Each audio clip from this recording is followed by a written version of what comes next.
All right, we are now officially live, and let me sync up the sound. There we go. Welcome to another edition of the Friday FARcast. As you know, this is when I do a lot less talking and a lot more listening. One of my favorite activities of the week is to bring people on and share different ideas, perspectives, point of view, etc. And today's guest is Bruce McDonald, who you're going to meet shortly. And there's been a lot of enthusiasm about having Bruce appear on the show. And I think the timing is everything. And here we are post 9/9, 9/10, 9/11. We're living in a different universe in many ways.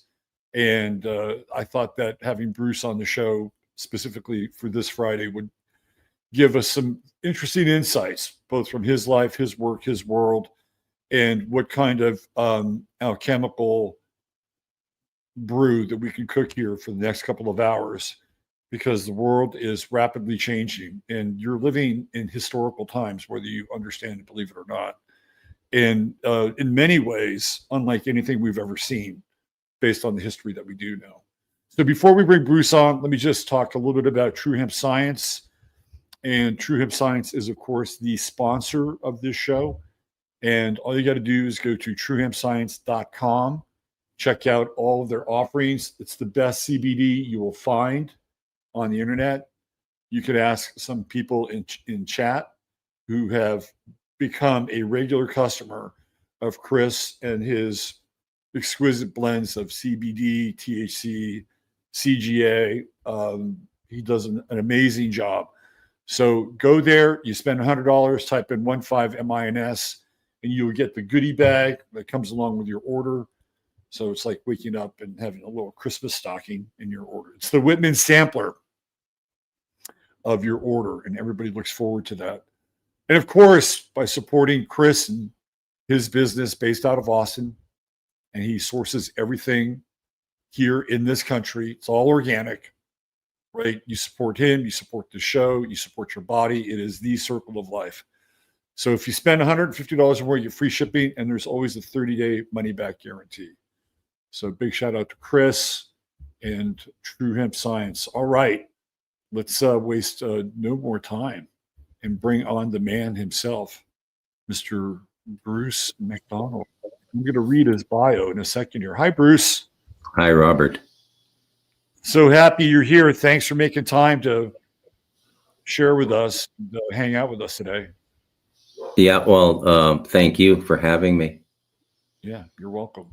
So I went to your Substack page, and I put it in the bio here, or the show description. So I want to read that and then go over some of the titles of your books and jump in and maybe start from the literary angle and learn more about you and your story and go from there. Yeah. I just noticed the other day you referenced the Second Coming by Yeats. Yes. I played that. That was sort of the anchor for my show yesterday. Yeah, great poem. It's one of the most amazing poems, and I think important poems. And clearly of the 20th century. Throw the Wasteland in there by Pound and a few others. We're there, man. We're there. We are at Yeats's Second Coming. And you know what's really interesting? He talks about the falcon cannot hear the falconer. Yeah. Right. And who do we have that is in the midst of all of this noise? It's RFK Jr., who is a falconer. Yeah. Right. And that's what he does. He works with birds of prey.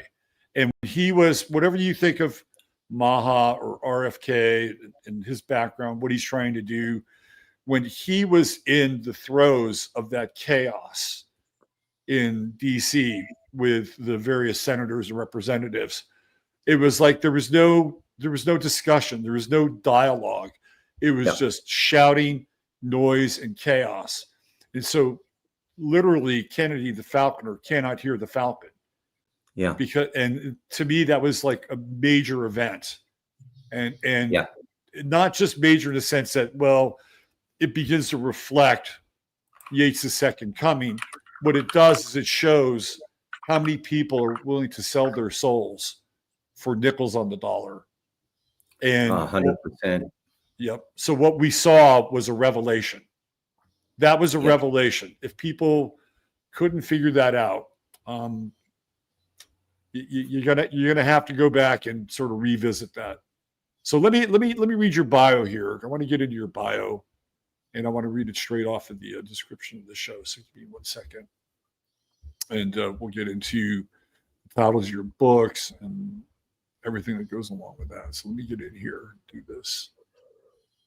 Let me go to my page right here. All right. Get into this. Let me stop that. And let me just read this here. This is from his own words from his Substack, the Talamanca Review. Bruce McDonald juggles the themes of economics, love, religion, spirituality, and self-delusion with balance, dexterity, and mastery of an old hand from Cirque du Soleil. Did you actually work for Cirque du Soleil? No. Because you're a Canadian. I've asked Yeah, it. Smart, Yeah. funny, and profoundly seditious. God as an economist is an exhilarating and satiric tour de force, an eloquent, insightful, and contemporary novel that counterpoints iconoclastic acerbic wit with honest compassion and seduces with its compelling and provocative characters, scathing societal critique, and a playfully applied sense of mysticism. God as an economist recounts the impudent odyssey of William Taube, an Ottawa-born economics grad who moves to Toronto and falls under the spell of the recently paroled Randall Cobb Seymour. We have our own version of Randall Cobb, Randall Tex Cobb. The Cobb is a vengefully shrewd and charismatic native Canadian, part Mohawk, part Ojibwe, the embodiment of the trickster and a powerfully animated personality of cunning, gall, and uninhibited entrepreneurial instincts. He is hell-bent on beating the white man at his own dirty game, and in so doing, he masters what he calls the Queen's economy.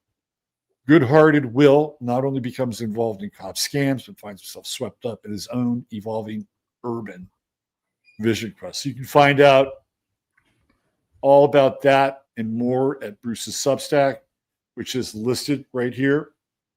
And I got a few titles of Bruce's books that I want to just name call here before we go into everything to give you kind of an example of somebody who's done a lot of work. God as the Economist, The Stolen Child, The Russian Princess Case, The Stardust Ranch, The Incredible True Story, The Light of Darkness, A Warrior's Tale for Its Time, The Devil and Us, A Memoir of You and Me, The Galactic Historian, The World According to Andrew Bartzis. So there you go. Those are the titles of somebody who is deeply steeped in the literary tradition.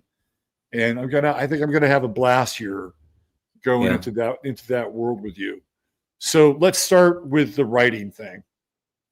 How and when, where did you first figure out that this is what you wanted to do? And at what point did you commit pen to paper or index fingers, phalanges to typewriter? How did all that start? When did it happen? Take us back, Bruce. So I first started writing because my first meditation instructor at 17 years old told me to keep a dream and meditation journal. Mm-hmm. And so I started writing on the daily. And then around 20, I met my first girlfriend, and she came from a very literate family. Both of the parents were doctors. And I started to experience poetry. Now, a lot of people think poetry is just geekville and a total waste of time. But I did too in the beginning. But sooner or later, a poet or a couple of poets are going to connect with you.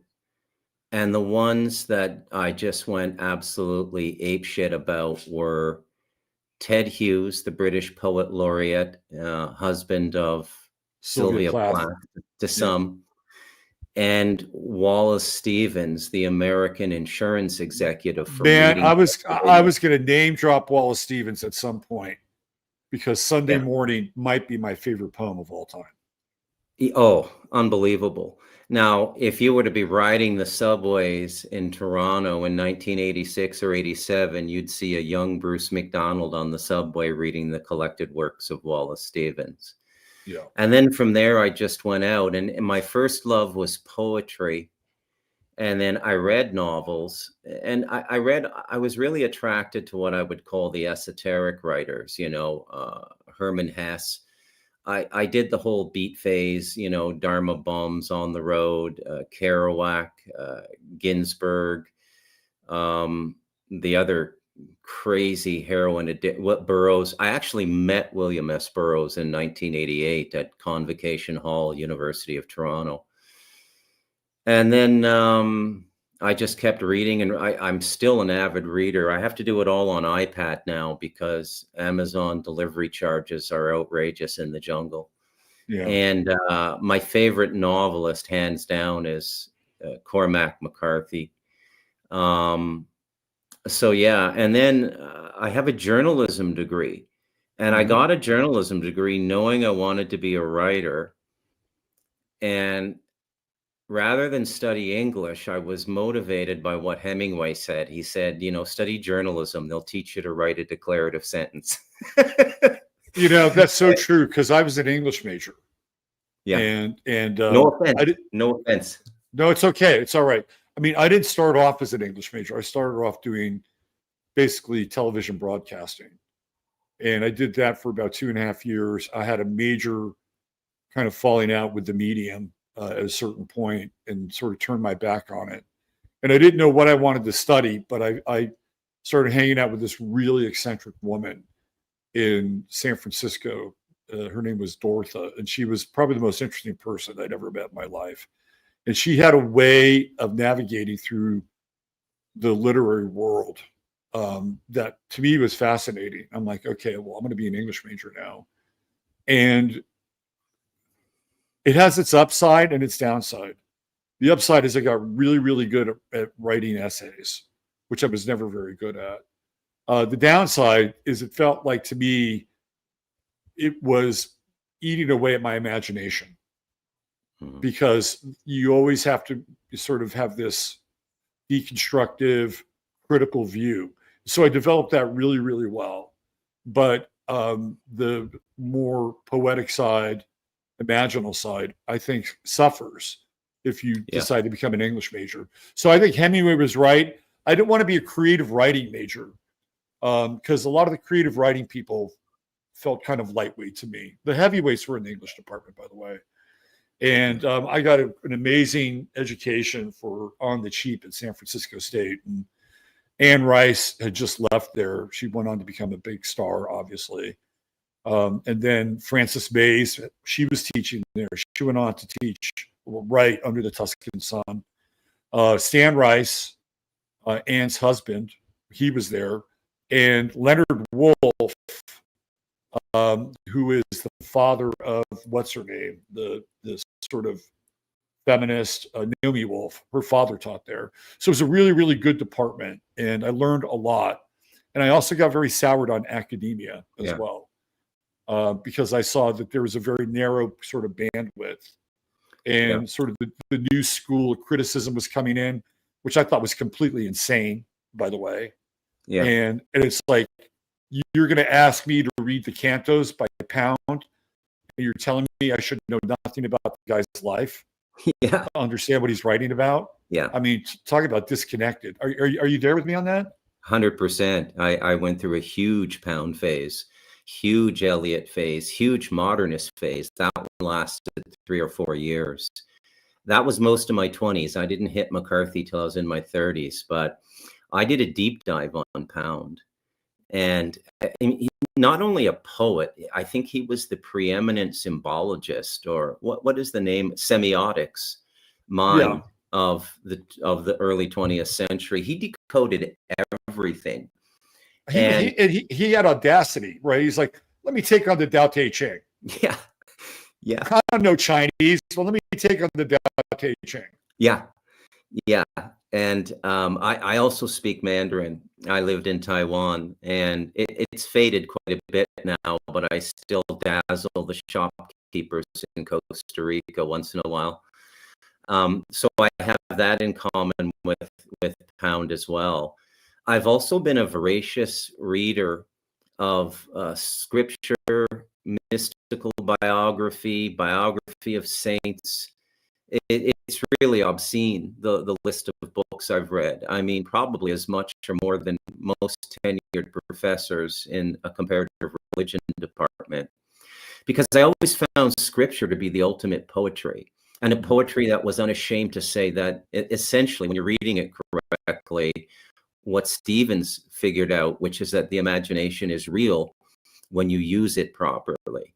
Right. And so I went through all the Chinese stuff when I lived in Taiwan, and I would have my jiajiaos, my private students. These would be corporate executives. And in the Chinese tradition, the Confucian tradition, you're supposed to honor the teacher. And they would say, what can we do for you here while you're in Taiwan? What do you need? I said, and I would make a list and I'd say, get me the best English translations of these books. And they'd read the list and go, who the hell is this guy? And then I had no TV or radio, because when I was in Taiwan, it was pre-internet. I was there 92 to 94. So every writer will have these, I call them the incubation years, where all they do is read. And that was Taiwan for me. And I read most of the Chinese classics, the Three Kingdoms.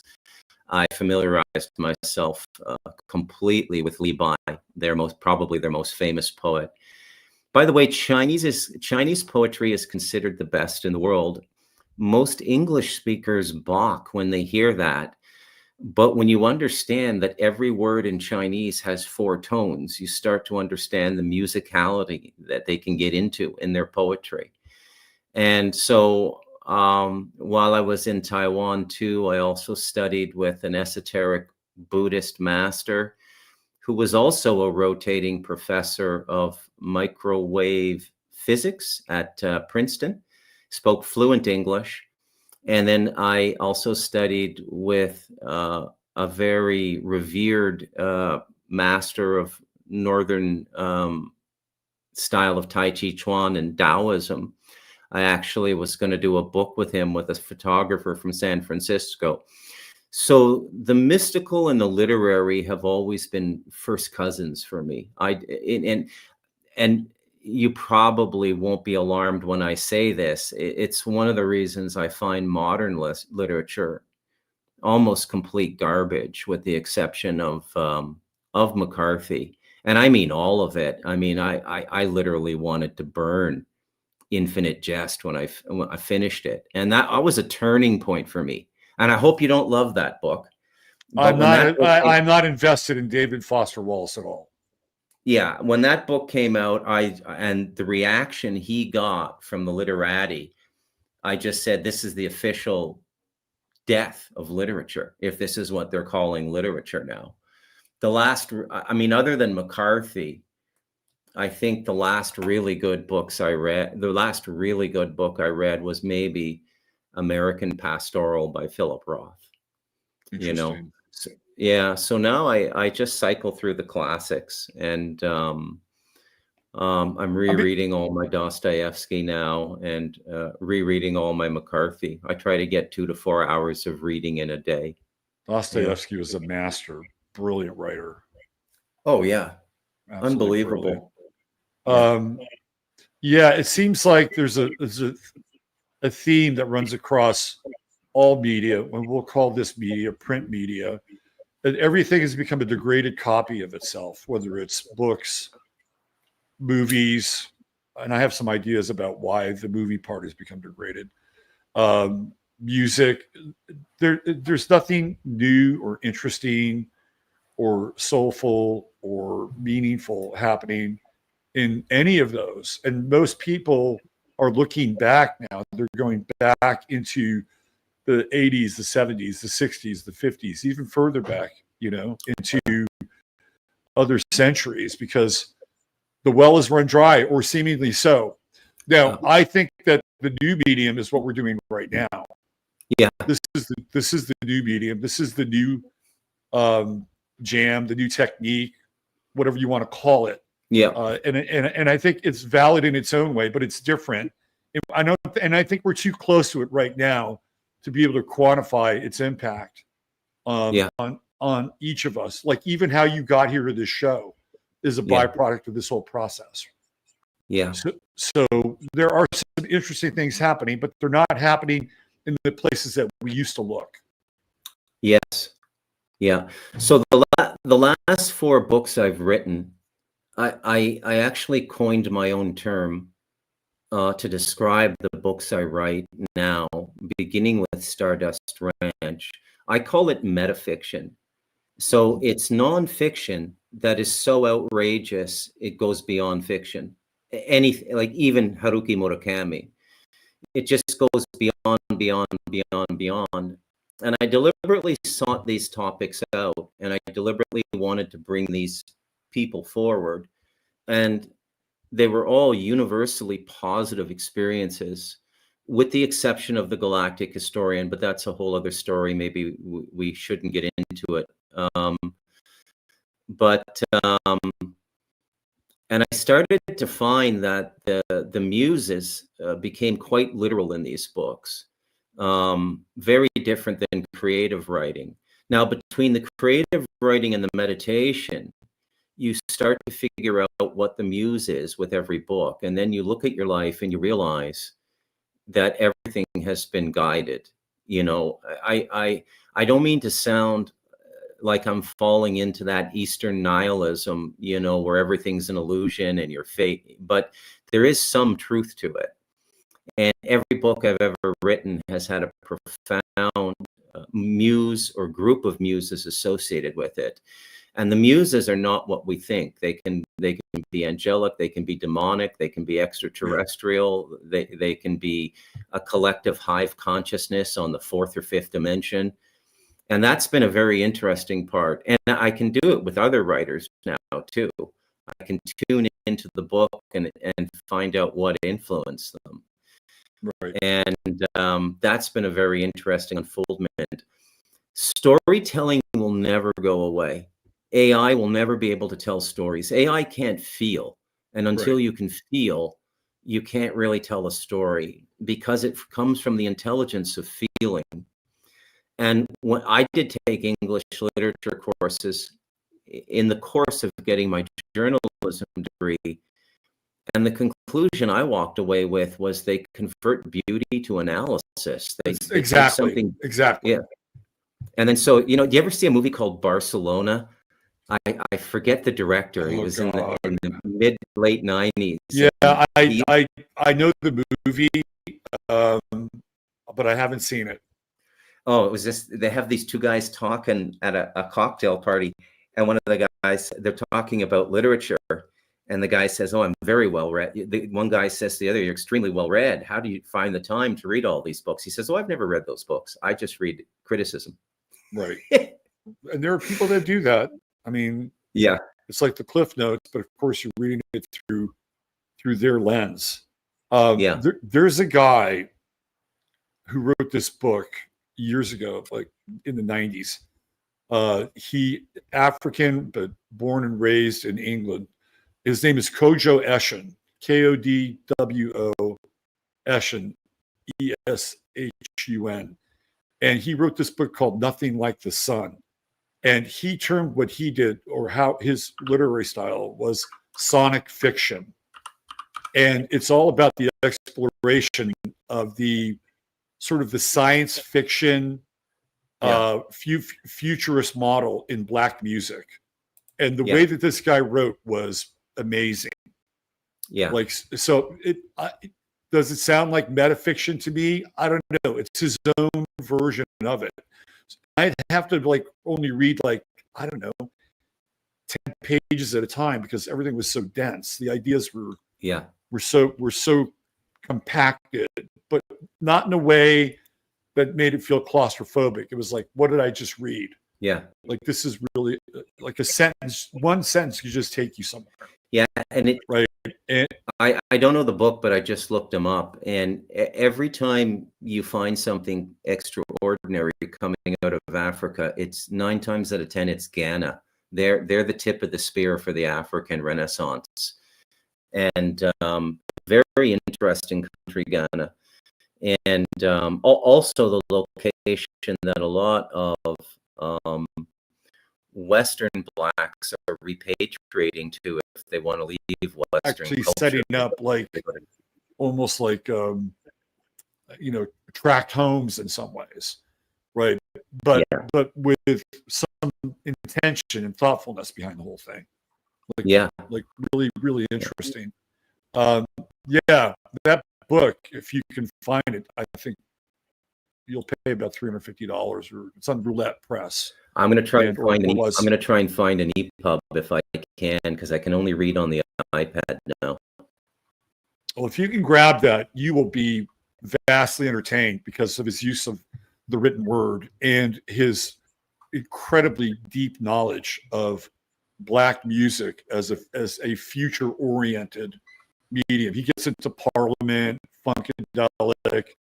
He gets into the Detroit techno scene and Jeff Mills and Rings of Saturn. Like really, really interesting stuff. Wow. I met the guy. He was a super cool guy. Yeah. So your style, and again, I apologize for being late to your literary party, but your style, to me, in some ways, if I could find an American counterpart, this is a guy who I think is underrated as a writer, is Robert Anton Wilson. Because Wilson is somebody who does take bits and pieces from his own life and goes into like the high strange of, the Illuminati and eras and Discord. And I used to cross this path every now and then in Berkeley, where I used to live. He was hanging out with one of his boy toys at a Christmas concert, one of these radio stations put together. So yeah, we've crossed some interesting paths. So when did you say, okay, first book, here I go, I'm in? When did that switch turn for you? And what was it like to see your first work published? So I started writing seriously around the journaling started at 17. I started to conceive of fiction at around 20, 21. And I started the practice of writing every day. And that was the days of the manual typewriter. Yeah. I mean, up until the early 90s, I was on a manual typewriter all the time. I would have to buy new ones at the secondhand stores or the pawn shops in Toronto about every 2 years or so, just typing. And I have a big storm coming in. If I have Starlink, it's pretty resilient, but if I go out, I'm giving you a forewarning. It's very interesting that I'm getting a big rainstorm now. You can probably hear it. But the first book came out in 2007. I published with a boutique literary press in Canada. They only do 12 books a year. They often get shortlisted for the major Canadian literary prizes. And I sold the book in late 2003, and it came out in June of 2007. There was a big queue and line. Sorry, I spoke a bit of British there, but sorry, we're a little sophisticated down here. There's a little British and Canadian, but it was surreal to have my book published. And I remember the week I got word from my publisher. And I remember the week before it came out, it was almost like a panic attack. I thought people are going to think I'm crazy. I'm completely vulnerable. And then it came out and I got like 5-star reviews in every major daily newspaper from Vancouver to Halifax. And everybody said the same thing, that this does not seem like a first novel. I then got paired with and that lasted for 2 or 3 years. I went to all the book launches. I moved through the Toronto literary scene. I met everyone. I met Margaret Atwood. Very bad vibe, by the way. It was horrible for me, Robert. I was like a caveman in that world, what we're seeing mainstream now with DEI and stuff like like that. You have to understand in the arts, it started a decade and a half earlier. And here was this straight, white male coming from Christian culture, a Catholic family.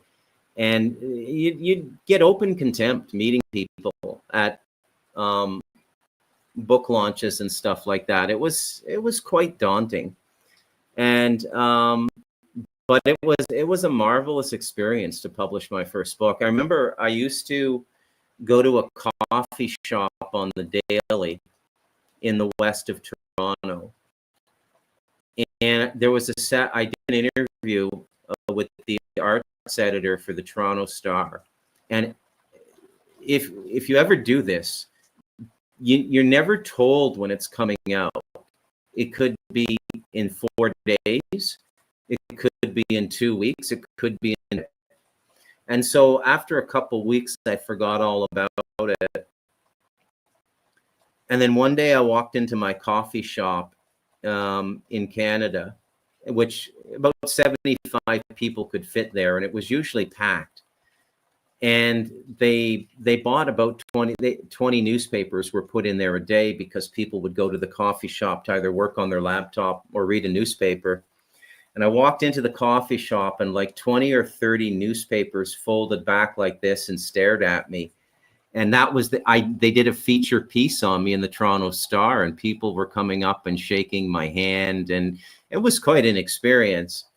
And you know, and then I realized, and I guess this is my own inner McCarthy, that I really wanted nothing to do with it.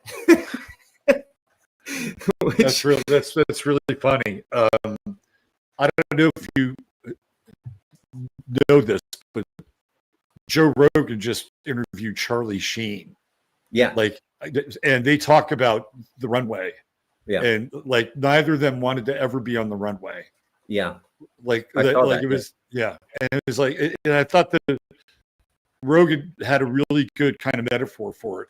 It's like radiation. You can take a little, but you can't take a lot. Yeah. It's very corrupting, and everybody around you becomes very sycophantic. I got optioned for film. I spent a year of my life working on a SODEC grant, which is the Quebec version of telefilm grant. I got paired with a director and a producer, and I did 11 drafts of the screenplay. Now, these two guys, both from Montreal, had done a film previously and carried a lot of antagonism toward each other. And it was like I was being tortured. And then after a year, I said, okay, 11 drafts is enough. This project is dead. I got to go back to tech writing. You know, the little bit of grant money you gave me was used up in the first 3 months. And I've used up all my savings from tech writing. I pay $500 a month in child support. I can't do this any longer. Right. So it made me consider like the economics of art, you know, and economics and looking at the world through economics is a big part of the first book. And my father was an economist. He was actually the lead negotiator for Canada on the original free trade deal. And my brother is a chartered financial analyst and retired second in command with the Canada pension program, which is our social security. So he was managing, I think, somewhere around $90 billion. It's all on rails, so you can't do any risky bets in controlled pensions in Canada. The US might be a big difference, actually. And those were my highest marks in journalism school, by the way, were micro and macroeconomics. And then when I started to look at things through the lens of economics, I realized the whole thing is rigged. Mm-hmm. You know, unless you're living on a trust fund, and unless you're getting the writing grants, you're not going to make it. And then you look at all the people who get the writing grants, and you can see this invisible hand shaping, or in my perspective, destroying culture. And I saw the whole thing just go completely DEI and completely transgender. And,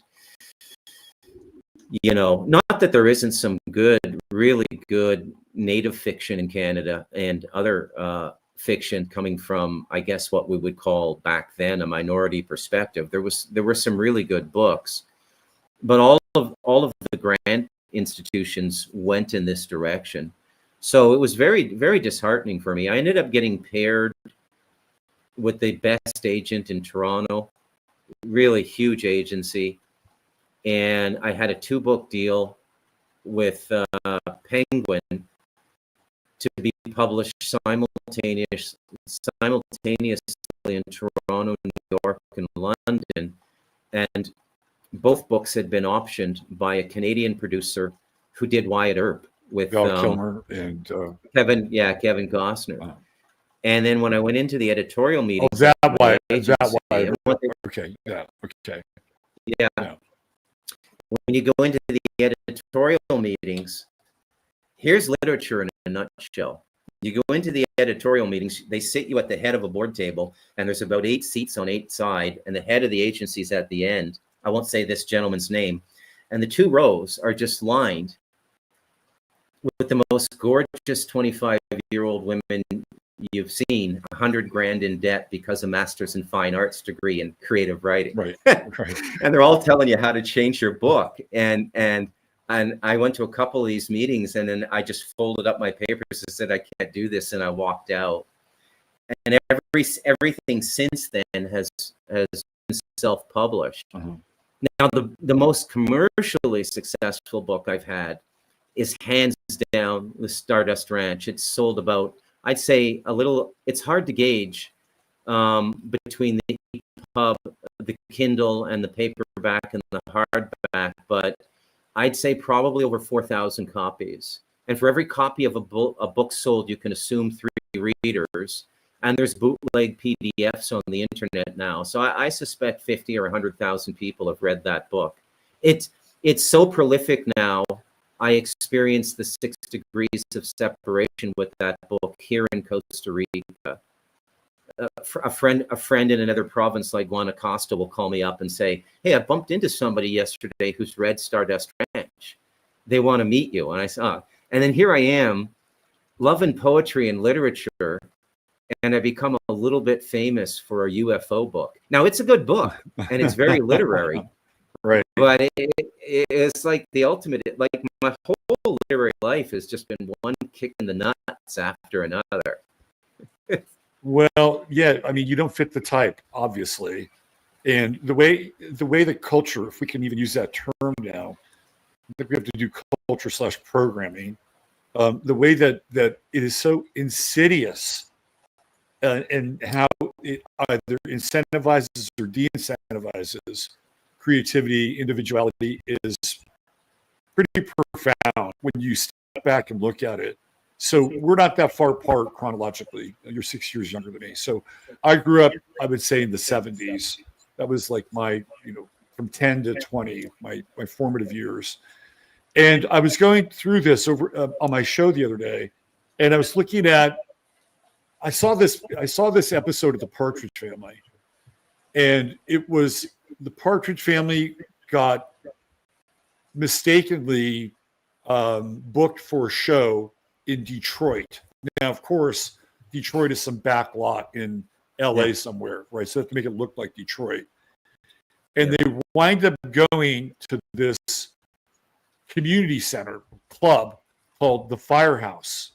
And so by mistake, they go to Detroit, and the Temptations, who were supposed to play in Detroit, are in Phoenix. So they go into the Firehouse and look around, and who slides down the Firehouse pole?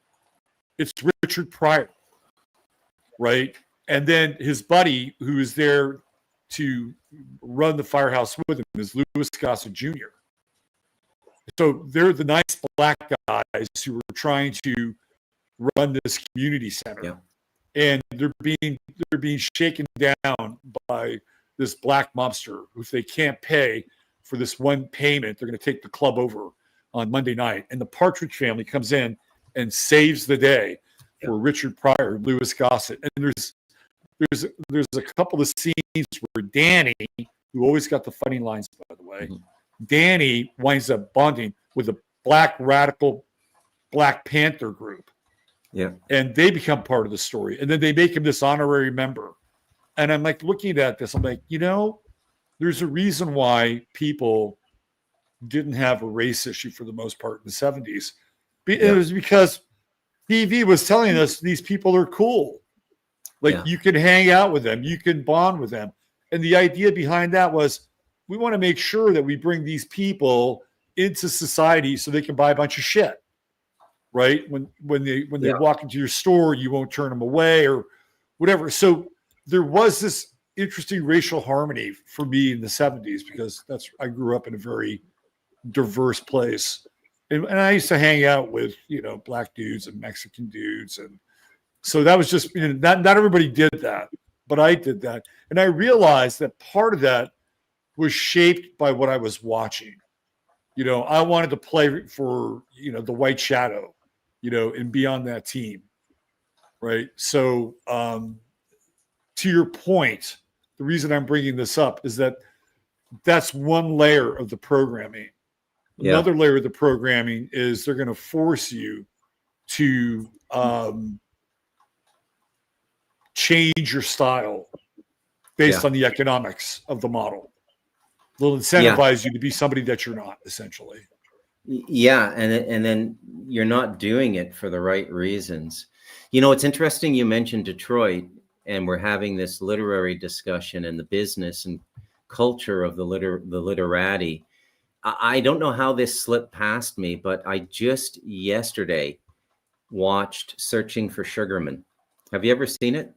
No, and Jamie and I were talking about that before the show. We were just shooting the shit. He brought that up, and so why don't you tell people about it?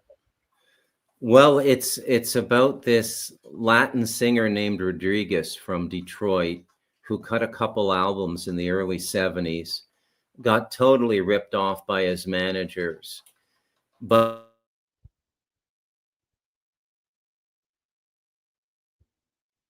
I think the storm has hit.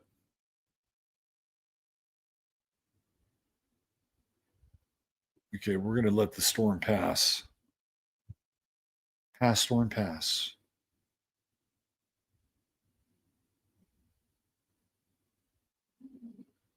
All right. Looks like Bruce is frozen up on us. Maybe his Starlink has. Let me text him.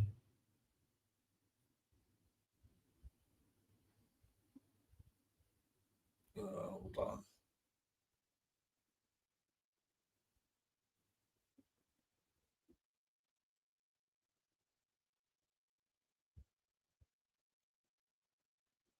He's out.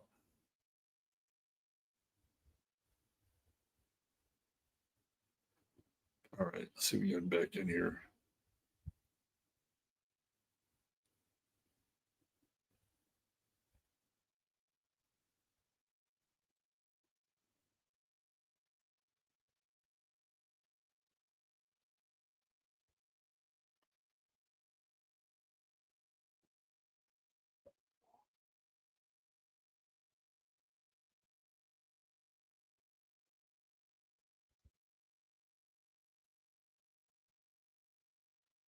Okay, so I just let him know that he might be blanked out by his electrical storm, thunder, lightning, wind, rain, whatever gets in the way of the connection with Starlink. So he knows, and hopefully he can come back in and join us. Wow, this was going great.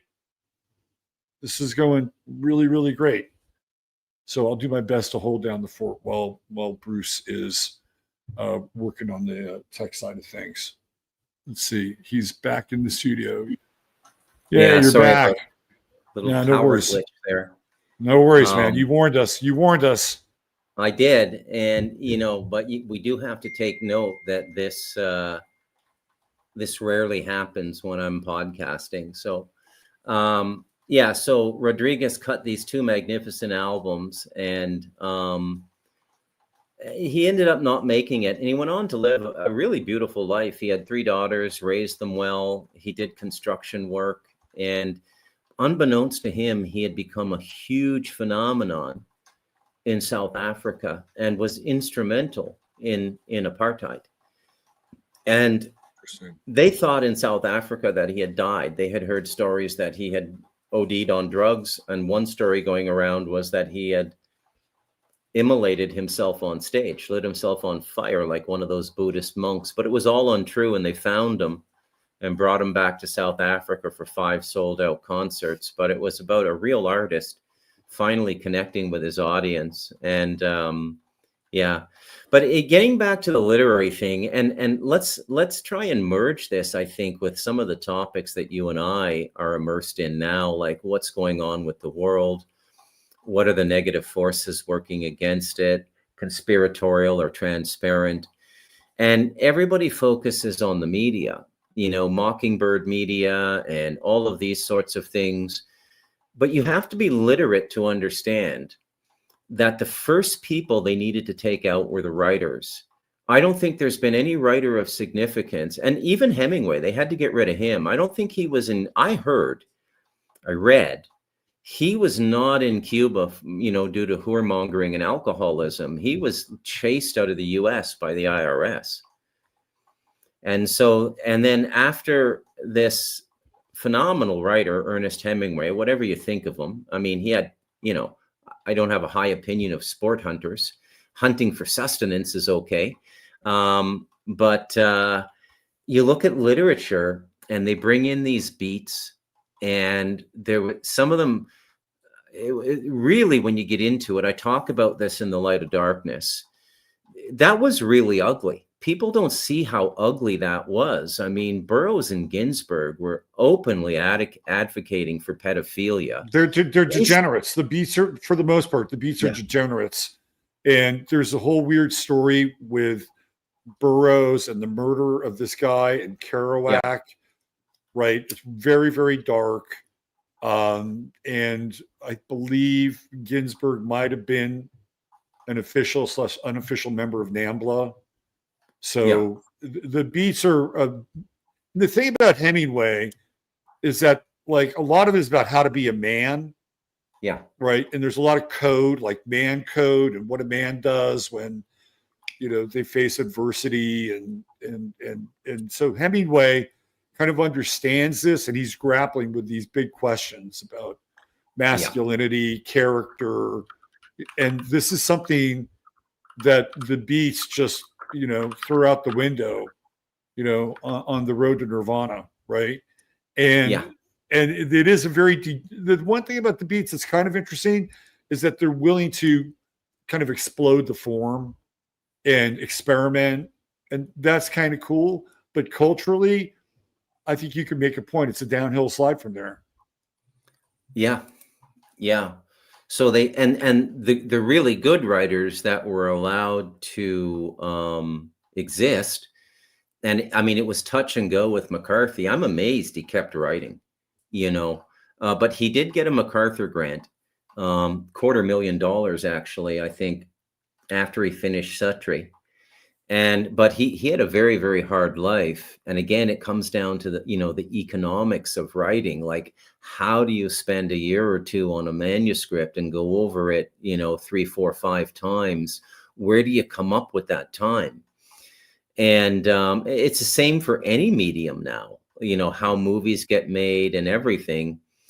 But the entire 20th century, I think the blueprint for it is Aldous Huxley's Brave New World. I mean, they followed that to a T. That wasn't a prediction; it was a plan, which is the case with most of the things out there that are predicting, including to a large extent latter prophecy. I always say, Revelation is a plan, and people say, "Well, why do you think that?" And I said, I don't think God would subcontract war, disease, and famine to the people that are engineering it. This doesn't seem God-made; it seems man-made, and yet people. And this is the thing about understanding yourself internally and coming to a little bit of self-awareness. You can't weed through the deceptions unless you can think multidimensionally. Right. They're just so prolific now, and I suspect we're going to get into that as we get into Charlie and Nepal and Qatar, as you said you wanted to. But everything now is just some sort of, diabolical, multi-layered plan by a people or a cabal of people that are able to think much better than we think. You can't deny this. They're much smarter than we are, at least as a group consciousness, at least as the crowd, to reference the book. So, I've kept going. Let me pause you for a second there. Yeah. I have an idea, but I want to hear what your thoughts are on this. Why do you think that is? Why do you think this group tends to be smarter, more organized, more plan-based than, say, perhaps other groups who are still fumbling around in the dark? I think it has something to do with what they answer to. Whatever they're answering to doesn't forgive. And I think the binary before the human race now is, what is the greatest motivator? Is it love or is it fear? Right. And at the moment, it seems like fear is winning. But what I think fear does in the end is it reignites a kind of free and in a way reckless love, where, well, look, if I'm going to be destroyed anyways, I'm going to live from my heart. I'm not going to fit into all of these things anymore. I think the negative and the positive work together cosmically to evolve the human race. Yeah. And I think the negative has been given a large mandate now. But pretty much everything now is extremely negative. So my simple answer to your question is, I think the consequences of failure in their world are quite grave. And this is why you don't get a lot of whistleblowers. You don't get a lot of people breaking ranks. And every once in a while you see it, like the silver belly of a fish breaking the surface of lake water at dusk. You just catch a glimpse of it, like, the banker hanged under the bridge right. During the 33-day Pope and things like that. That's an amazing. That's an amazing story in and of itself, which, by the way, was repeated by Terry Gilliam in the movie. What is it? This is one of his last movies. The Fisher King? No. It's I'm having a blank, but that event, that banker, 33rd degree Mason, he was God's banker, right? Yeah. It'll come to me anyway.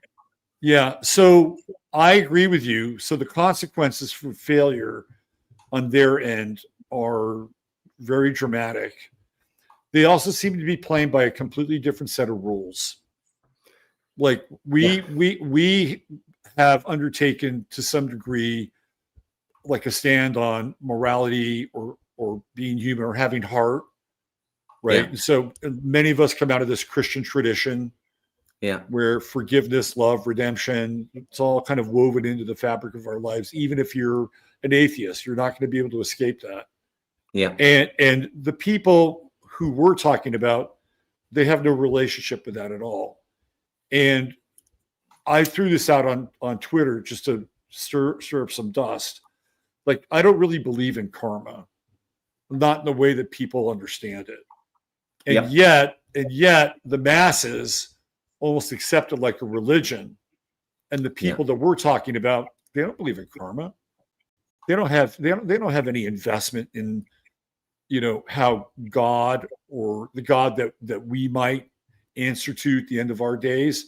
They have no investment in that whatsoever. And so it's like being in the Vietnam War, and there are the rules of engagement, and the Vietnamese were always going to win because they didn't have the same rules. Yeah. And that's what we're dealing with. We're dealing with people. It's like, here's a set of rules for you, whether it's some Christian belief or faith or system that has evolved your point of view, or maybe you skipped over to the East and adopted the karma thing. They've kind of got people boxed in, and they have nothing to do with that. Yeah. So we're off over here trying to live a normal, moral, decent, loving, life, and they're like, well, have fun with that because we'll fuck you, 6 ways a Sunday. I do believe in karma, and my answer to why it appears they're not getting theirs is that they've mastered the ritual magic of scapegoating and transferring the karma. Mark Passio speaks about this a lot, and I think that the entire modern system, the birth certificate system, is karma scapegoating, right? So in the law of karma, because everybody is given conscience, everybody is sold, the action rests upon you. You can't say, well, I was ordered to do this and it was my job.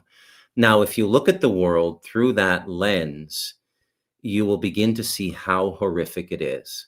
We've created a society where people can go into work every day, a nurse in a hospital in Toronto, and I've had nurse friends reach out to me.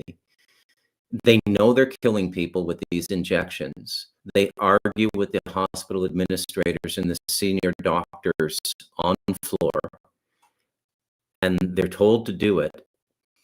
And they have to give these injections or they lose their job, and they literally know they're killing people. And so this is another aspect of the incredibly negative system we're in now, which is, the defilement of the good and the well-natured.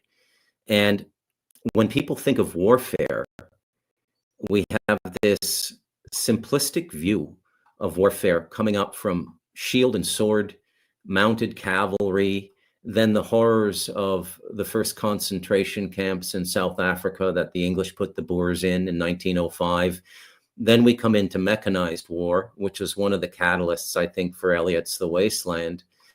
And then we come into the Second World War, and now it's all done at computer screens, and people don't realize what they're doing.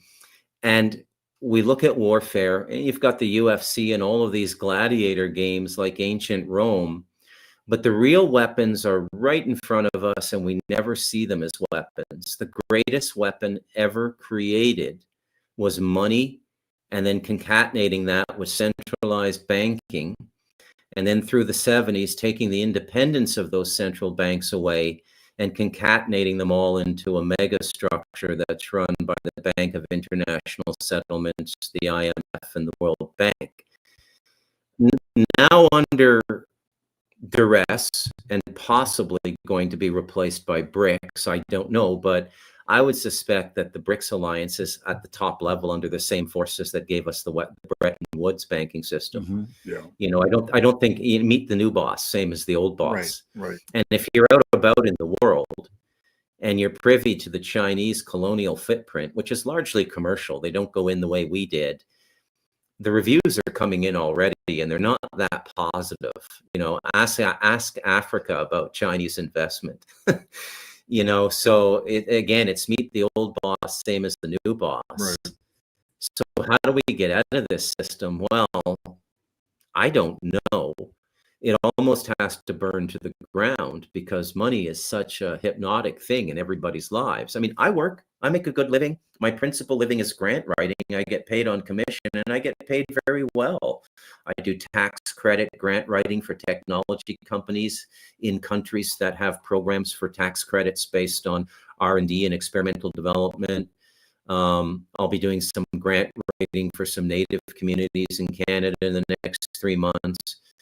Everybody has to work, but as you're going through all of this, when you look at the last 300 years or so, 375 years, I'd say since the formation of the Bank of England, it's not too hard, and you don't have to be conspiratorially minded to see money as the greatest weapon ever invented. So the purpose of a weapon is to get people to submit to your will. So you can do that by force and violence, and then money comes in, and it does it pretty easily, right? Because everybody's on this monthly nut. It all starts in the early 20th century. I think the first monthly bill was probably the British coal tax about 400 years ago.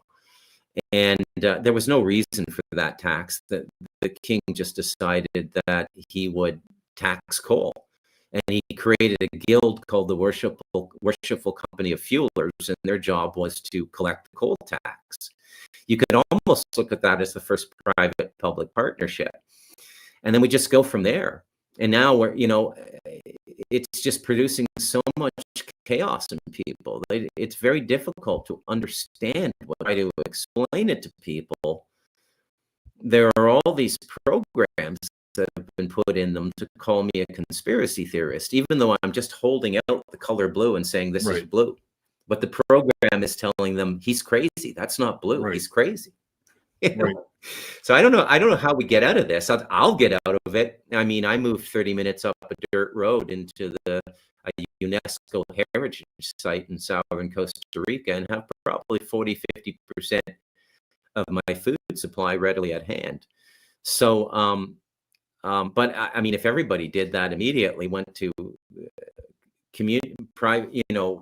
private communities, I think you're going to see some variant of the kibbutz spreading up all over America, where groups of people go out and buy 1,000 hectares and have doctors in the community and have medical equipment in the community and have 80-90% of their food supply, and will still have revenue coming in because they'll have internet, and there'll be a bunch of people on the kibbutz working as customer support people making $2,500 a month, which they wouldn't even be able to survive on in Cincinnati or Phoenix or any even small city, let alone LA or New York.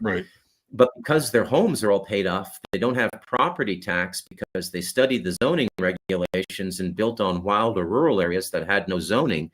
And there are ways to do this. They'll be free of this monthly nut. But the monthly nut just gets worse and worse through the 20th century. Now they have apps on your phone that can list all your monthly expenses, because most people forget how many they have. Oh, there's my Zoom, there's my Google Gemini AI, there's this, there's that. And they very cleverly tied it to the lunar cycle. So it's actually the solar cycle, but it's, the 28-day cycle. The bills are monthly. So it's secretly entraining your mind to think this is natural. It isn't. And then when you live in this system for a number of generations, you start to get what I would call polluted generations who can't connect to the natural order now. The 4 quarters are the 4 seasons. Right. And everybody's living urbanly now. And if they get their way, we're going to be living in 15-minute cities, which will be a complete cutoff from the natural order, which I think is our first spiritual teachers. And I think that the Vedics and the Taoists agree with me completely. It's interesting how Christianity abolishes nature as a teacher. I mean, you get it a little bit in St. Francis of Assisi, but the great chain of being in the Christian system coming out of the Vatican completely cuts us off from lower spiritual instruction. I understand the principle of seeking God consciousness from a universal perspective, but it's not a sin to interact with elementals. If you're a farmer, they're going to help you. You're not practicing paganism. They were probably put there to help you. So the whole Western system now is going through a kind of invisible explosion. Now, I have a theory. This just came to me a couple days. I was going to do a podcast on this. But the theory is one word, and the theory is split. So everything is splitting now. The family split in the 70s. We're getting a race split, an economic split. Gender split. Gender split. This is, I think, the magical element of fission and fusion. I don't think people understand this correctly. And there's a reason so many Satanists were involved in that kind of work, rocketry and all of those sorts of things. Now, I don't believe in Satan as he's described, but there are negative principalities. And when I talk about these things, I try to admonish people not to argue about the details, whether it's extraterrestrials or whether it's demons. What does it matter? Something we can't see is trying to destroy us. And you can recognize it by these characteristics. It has an almost unbelievable, limitless hatred for the human race, whatever it is. Okay. And you see it in our leaders. They hate our guts, right? They take joy in our destruction. It's amusement for them. And so we have to have a new way of talking about it. And again, unifying the people who are starting to wake up if you get somebody who wakes up to simple multidimensionality of astral and physical, and they gain the ability to cast out demons, and they're working in an evangelical ministry, you can't conscript them to a larger mission because they become bound by their dogma, as Right. do the Muslims. So I think what we're looking for are spiritually awakened people who are also free of the dogma and free thinkers. Yeah, I would agree with that wholeheartedly. You brought up some incredible points, especially around like the economic nut that everybody has to crack, right? And the insidious ways. Now, you talked about karma in this kind of a generic yet somewhat specific way. I'd like to use the word consent that goes along with that, because none of it happens without our consent, right? Yeah. And so I recently inherited. May I ask, before you get into your main point, may I ask you, why do you think that is? Why do I think consent is important? Yeah. Well, I think consent is important because we're agreeing to their terms and conditions. Yeah. It's an invisible contract that binds us to whatever kind of reality, false reality, surreality that they lay out for us. And so we unconsciously agree to it. Do you not, avoiding the word karma because it's toxic, but do you not then see this as evidence of the controllers being somewhat tenuous around what we'll call a causal force that they don't want to disrupt? Absolutely. Yeah. Absolutely. When I talk about karma, I use the word a little bit loosely. Like, I'm not responsible for what happened in America prior to the Civil War, right? And there are people, groups who would say, specifically people that look like you and I would be, and that that this is our, that we're responsible for that, and this is our karma, right? This is our social karma by importing hundreds of thousands of Indians. Somehow that's a karmic payback to what we did with the Native American Indians. I don't really buy it at that level. No, I don't buy that either. Yeah. So getting back to this thing around economics. So my mother's passed away for about a year now, and I'm trying to still. Oh, thank you. She was a piece of work, amazing piece of work. I think we all have those stories. And I'm like looking at the insurance bill, and I'm thinking, okay, well, what if I bundle everything up in my name, take care of this, make sure the insurance company knows the house is in my name. I've got her car in my name. I'm a younger demographic. It's not going to be as much. If I bundle it up, it's going to be less expensive. So I start this thing, and this guy comes back to me from my insurance company, and he says, well, unfortunately, it's going to be more. I'm like, what? What are you talking about? Right? And it's like, well, if you're really concerned about your insurance rates, we have this device and this app that you can attach to your car. Basically, it monitors how you drive. And if you're a good driver, it shows up through their app and through their monitoring, and therefore you get. So this is the incentivation, right? Oh, I'll get to save $50 a month if I allow you to track me. And so that's the whole consent part, right? I'm not going to give you my fucking consent for that. It's like, I'll spend the extra money for the anonymity. But so I'm on the phone with the guy, and I said, this is kind of ridiculous, because we're talking about inflation. They're using inflation as this excuse to ramp up the prices. There may be some truth to it, but not the totality of it. And I said, do you know who Klaus Schwab is? World Economic Forum. Have you ever heard of that guy? He says, yes, I have. I said, this is exactly what he was talking about. We would be priced out of everything, and we would own nothing. This is exactly what's happening. And I had to give him my little 2 cents while I was negotiating my insurance contract with the guy, because I couldn't get out of there without him understanding that he's participating in that system. And he knows it now. Just like your nurse in Toronto who is willingly giving these shots, he's willingly going along with, and even though he knows who he is, right? Yeah. He's got to make his nut. Yeah. So there we go. So I just wanted to give you some feedback on that, and that was my recent experience with it.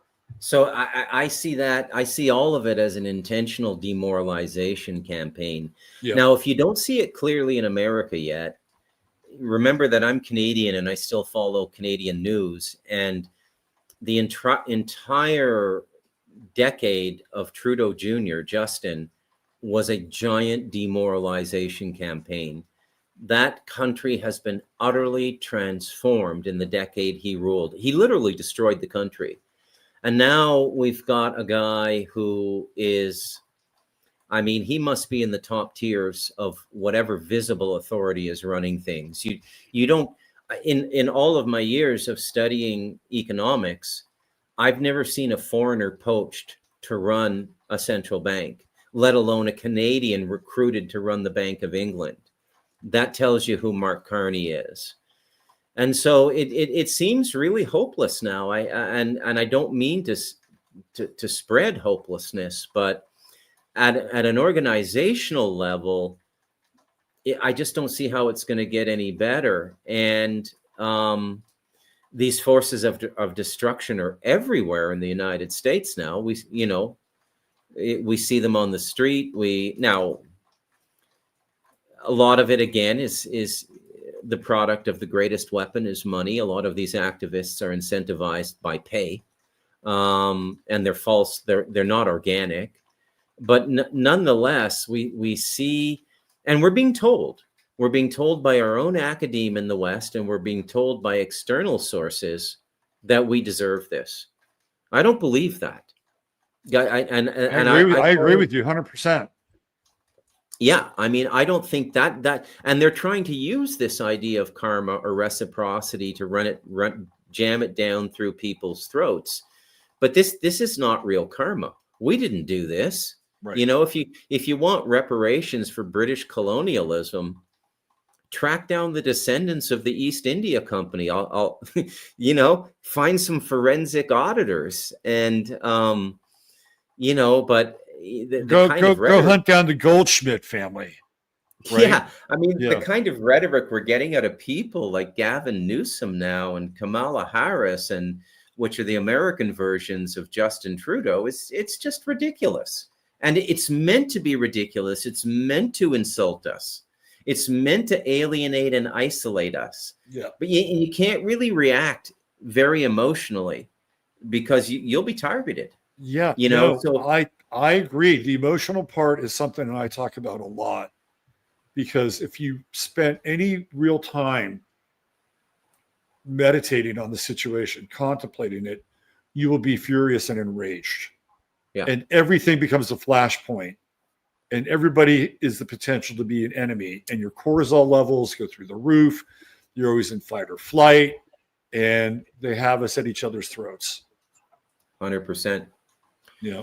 Where would you like to go from here, Robert? We haven't really touched the world at all. Let's get into this. One of the things I noticed just before the show started, somebody sent me confirmation that Ben Shapiro is now the head of Turning Point USA. Why don't we start there? Well, that's extremely disturbing to me. There's many ways to look at what Trump is doing. Now, I see some positive aspects to Trump, not in him. I'll give you my honest interpretation of what's going on with Trump. I've said this on my podcast. I believe Trump is divinely afflicted. So what is a divine affliction? It means that everything he says and does pushes us toward a greater revelation of what's really going on, whether that was his intent or not. Mm-hmm. Okay. So, and I saw this in 2016, and the American interpretation of it was more religious. The evangelicals thought that this was a great spiritual voice sent to them to resurrect old America and things like that. And I went, well, I don't know about that, but there does seem to be some kind of divine affliction with him. Now, the reformation of the institutions, whatever they're going to do, I mean, the firings at, whatever they're going to do with the CIA and the FBI and the NSA and the various other intelligence organizations, to myself, I've never said this on my podcast, but to myself, Robert, I honestly wonder if this is not a full Mossad takeover of the United States. Well, that was going to be the next sentence out of my mouth. Yeah. Yeah, it's really alarming. And I called this in 2016. So one of the things, and this became aware to me after I wrote The Light of Darkness with an ex-Navy SEAL and CIA contractor, very interesting guy. And this happened in 2020. And in the course of writing the book, this CIA contractor had initiated into Palo Mayombe, which is one of the darker spiritual practices, similar to voodoo and similar to Santeria, but I think ultimately much more potent. And he said, okay, Bruce, to write this chapter, you're going to have to understand it. So he sent me all the initiatory texts for Palo Mayombe, and I read them. And you're supposed to be cursed if you get those outside of proper channels, but nothing's happened to me.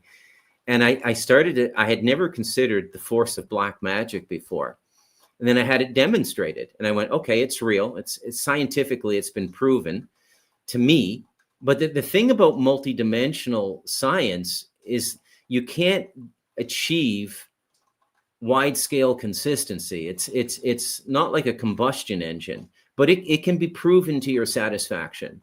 It could be proven to almost anyone's satisfaction that remote viewing is real if they had access to a good remote viewer and they were shown it. So then I started to think about it, and I went, oh my God, everything that's going on is leading up to the rebuilding of the Temple of Solomon, which the two pillars going up through the 20th century are science and magic. Those are the pillars of Solomon as I see them. Now the science has been very open and transparent.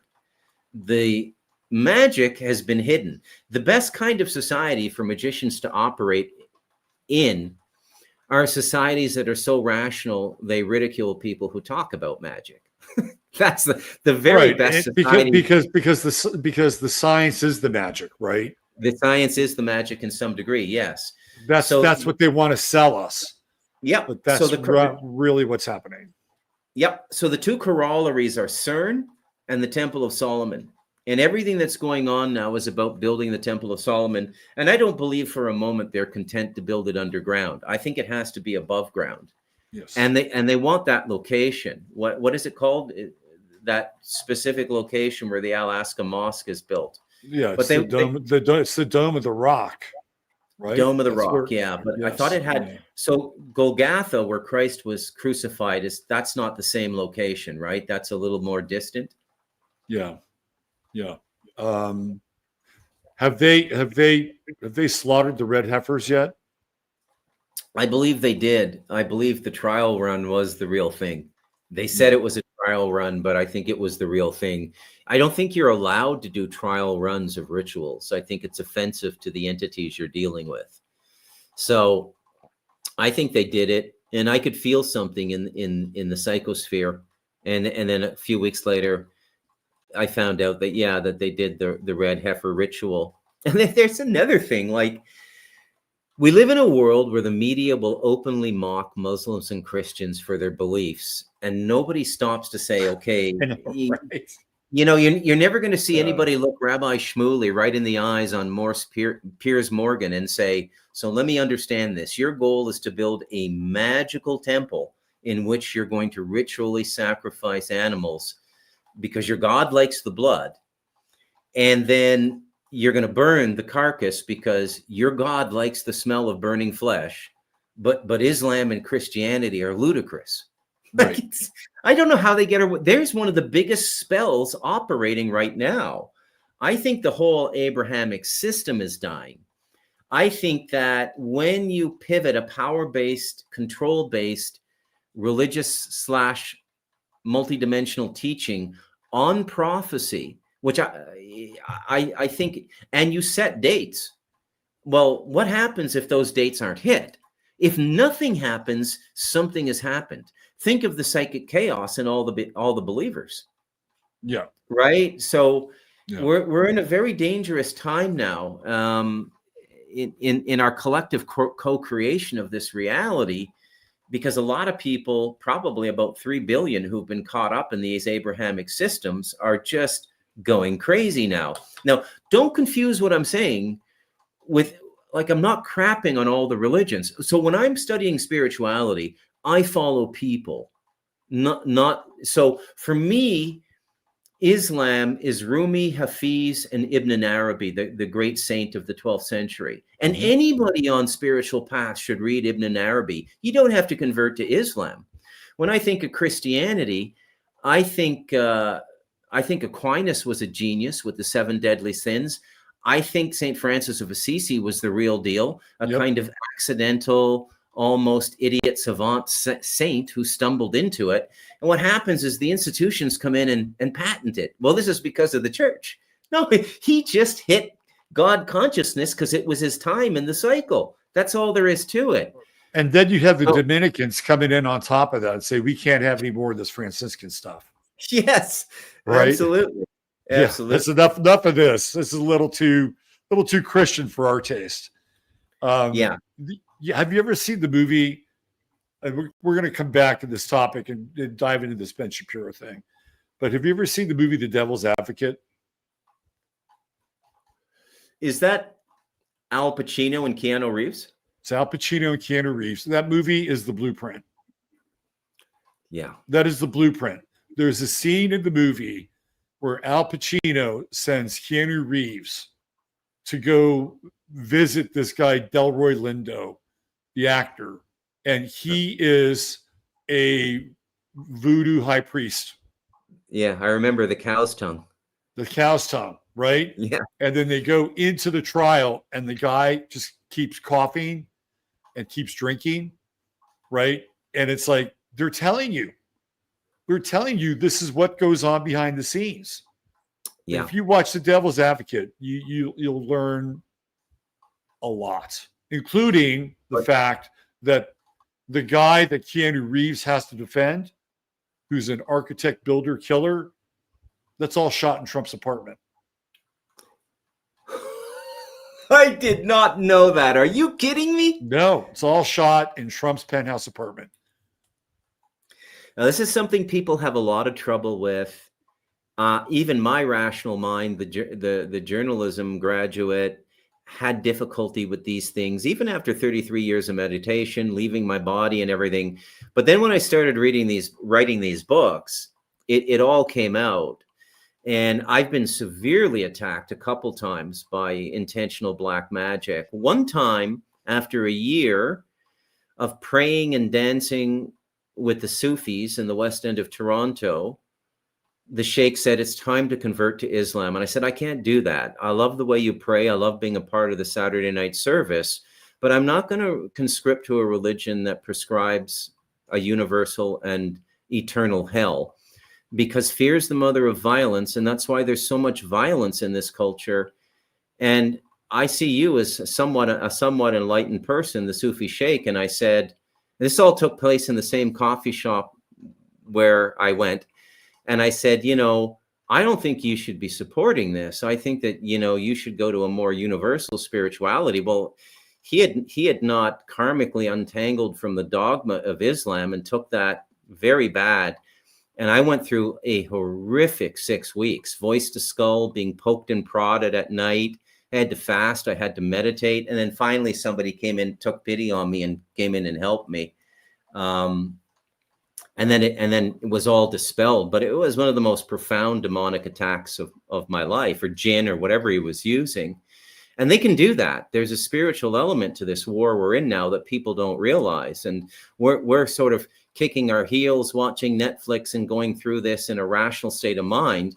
And meanwhile, 1.5 billion Muslims are ritually enacting our destruction, which affects the astral and the ether there, and whether it's an egregor or whether they're actually calling negative entities, it's all real. And then the second major attack was, again, Andrew Bartzis, the galactic historian. He tried to kill my son and I, October 29th, 2022. It was a vicious black magic attack. It came on as quickly as food poisoning, Robert. And then now, Andrew Bartzis, was he the dentist? What's his story? He bills himself as the galactic historian. He was a very proficient Akashic record reader. He went very dark. I think he's responsible for at least a half dozen psychic murders. And I wrote a couple. He used to be on Gaia TV with Regina Meredith. He may have been interviewed on Gaia, but they never gave him a program. Yeah, no, he was interviewed by Regina. Yeah. Times. Yeah. So through the course of writing all these books, like John Edmonds' Stardust Ranch, John was a first-gen super soldier. That should let you know something about the UFO movement. And Robert Wiegand was just the most capable person I've ever seen in my life of walking through the astral. I've never met anyone his equal. And a price comes with that. He's trying to undo that now.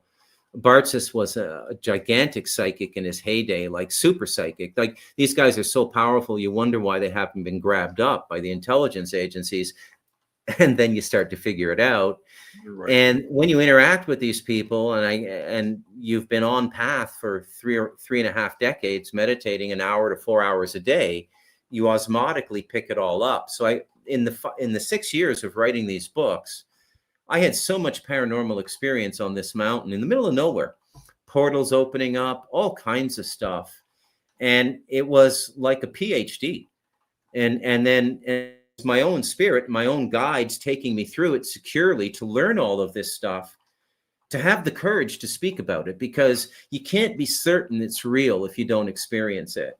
So I needed to be attacked by black magic, and I was immediately protected. The attack from Bartzis only lasted about 15 minutes, and then I went in and reputationally decapitated him with 15,000 words of journalism. I just put a posting on Facebook, has anybody had any negative experiences with this guy, and ended up using about a quarter of the interviews. So many people from all over the world came forward. Wow. And we're going to see a lot of this now.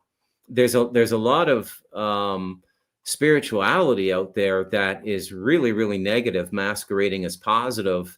And it's embedded in the New Age movement and various new paradigms. And I think this is the religion they want to go to, the Blavatsky religion, right? And it'll fool a lot of people. You know, it's in the Indian scripture, it's the difference between the Sadguru, which is mastery of cosmic consciousness, and the Satguru, which is complete surrender to the divine. Now, in the Western paradigm, we might call a Satguru Luciferian. Now, Luciferian consciousness, not many people understand this. It can be benign or malignant. You know, Manly P. Hall was a very benign 33rd degree Mason, which is why they're burying all his material now. But the vast majority of them are negative. And their rationale is, well, we live in a very negative time, and I have to, ensure my bloodline. So I'm going to do this, this, and this. I didn't create this negative timeline. I didn't create this Kali Yuga. I'm justified in doing this. I don't blame anybody or judge anybody. We're just in this bizarre human comedy drama that just, if you have the right perspective, it's just hilarious. But negative Luciferian consciousness is what's creeping up now. And with the revelation of the apartment scene in The Devil's Advocate, I would say that Trump is, he's going to bring about all this stuff. And I'll give you my interpretation of why this is being done. So when you're dealing with the divine, you have unlimited access to energy because the divine is limitless. When you're dealing in control-based and power-based multi-dimensional consciousness, the energy has to be harvested from somewhere because the divine will kind of cut you off. And so the Antichrist figure will earn the trust of the human population by killing everybody beyond a certain tier in the Luciferian structure and exposing them. And this will be the way the trust is gained. You see, I took out all these pedophiles. You had no idea this was going on. Big Daddy Trump took care of this, even though I'm a pedophile myself. And all of the power will be gathered up into one person. Now, whether Trump is the person or not, I don't know. They can use, just like a fuse box, they can use Trump as the fuse to channel the energy to the person it's really going to be. And this person will be able to do miracles. They will be able to change reality as we understand it, and a lot of people are going to be fooled. And but it seems as though the process is in full motion right now. And what's going to happen when it's all said and done is the role of the negative in the larger picture is to scarify the earth the way a lightning bolt hitting a forest would burn down the trees and the ashes remineralize the earth. So the negative exists in the cosmic structure to re-spiritualize us. So you can't be too hard on these people. They're playing a role. I deal with a lot of people who have demonic botherance, and I say to them, well, where were you at in life before this happened? And if they were atheist or agnostic to spiritual reality, not to Yahweh or any of these jackass gods, but if they were atheist or agnostic to spiritual reality, I say, you realize the demon blessed you. The worst life you could possibly have is one where you go through the whole thing in the machine and never see below or above, and you just think this is reality. That's the cursed life. The person attacked if the demons break cover to attack you, they're revealing multidimensional reality. And therefore, you have a new opportunity to re-engage this reality and try to do your best in it, but you've been blessed. And when I give people my philosophy on demons, they're shocked, right? Now, the final book I wrote, The Devil in Us, a memoir of you and me, this will be the craziest thing I say on this interview podcast, Robert. I was paired with the demons and was able to communicate with them. And this was done by my friend Robert.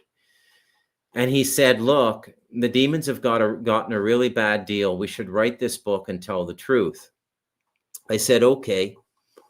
And immediately, the demons did come in, and then they footnote everything so you can't misinterpret what's happening. So 3 or 4 people close to you psychically will call you from around the world and said, I had a dream with a demon last night. I said, was it scary? And they said, no, it was almost like he was just letting me know he was there. I said, have you ever had a dream with a demon before? They say no. And this is all going on in the beginning of the book. And so I worked with this one being that was appointed to me. I called him Creeper, and he wasn't offended by that. I could see him perfectly in my mind's eye. And it took me about 7 months to write the book, and then he gracefully left, and he thanked me for my service. It's a shocking thing to say to people, but it is the truth. And people don't understand demons. First of all, they don't understand anything about them. Demons look like clowns. In fact, clowns were brought out into the world by the Masons. Mm-hmm. Okay, if you study the history of clowns, Red Skelton was a master Mason. Yeah, generally the demons will be about 9 feet tall. They're very slender, and they'll have a kind of white powder on their face, very much like Death in Ingmar Bergman's Seventh Seal. Right. And they have the closest representation of the mouth I've ever seen, based on my interactions with Creeper, was Heath Ledger in The Joker. Mm. That is the demonic. And in more spiritually mature times, people understood that the demons were a kind of police force that began to give you a little bit of hell's punishment while you were still in the flesh so you could change your ways. Mm-hmm. And hell exists. I mean, there are rehabilitation centers on the astral where you go, where what you've done incarnate in the physical plane, it might be too egregious for the physical plane to have the karma with you reincarnating. So it's worked off on the astral. And it's quite horrible. These people with the NDEs who go to the hell dimension, they're not lying, but it's not eternal. There are worse things than hell. There are dark spaces you can be put in the universe where you don't lose consciousness, but you don't have sense, you don't have memory, you don't have thought, you don't have feeling. You're basically left to exist as though you've been encased in a tomb. And those are the highly punitive places where they put the more advanced universal negative entities. So that's what I learned writing that book. So you can see, so I go from UFOs all the way into the demonic in this 4-book cycle, beginning with Stardust Ranch and ending with The Light of Darkness. I'm not sending these books. I'm sending you 2 literary EPUBs after this. I want you to read my literature. Okay. Read the book that got the 5-star, God as an Economist. You will fall over laughing. Good. And I got compared to Mark Twain. And That's a high compliment. Oh, I was flattered, which made it all the more painful when I realized I wasn't going to make it in the Canadian or global literary scene because I couldn't play ball. So yeah, I've been through a lot in the last 6 years, and it's, like I say, it's been a PhD in the paranormal, which I wasn't extremely familiar with despite meditating for 33 years. But now I am. Now, circling it all back to what's going on in the world, you nailed it with the cow tongue. There is so much magic going on now. It's unbelievable. Now, the Temple of Solomon will be like a quantum computer compared to a 1980s Game Boy in the world of magic. The temple is a magical accelerator. If you remember the mythos, the temple was literally constructed by demons. Solomon was given command over the demons. Now, I don't think God gave him that. Maybe the potentate of every dimension has its own potentate. So maybe the potentate of the astral or the 4th dimension gave him that. But so much of what we call the secret societies now, it's all springing off of Solomon and the Kabbalah. And while with both teachings you can turn out benign, 99% of them are turning out malignant now. So there seems to be some glitch in the process. Well, when they introduce, go ahead. Just before, this is specifically for you. So this is the book ending of the Age of Pisces. So at the beginning of the Age of Pisces, we get the construction of the second temple 2,500 years ago. And now 2,500 years later, the temple is back in the public consciousness in a big, big way, including, as I think we both agree, that they've commenced the rituals to invoke the temple, specifically the sacrifice of the red heifer. And this would be the proper bookend for the Age of Pisces. What do you think as a master astrologer? Well, I would say you're over the target. And it brings me, whatever you think of what happened to Charlie Kirk, whether it was fake or staged or an op or real, like Charlie Kirk will never come back again.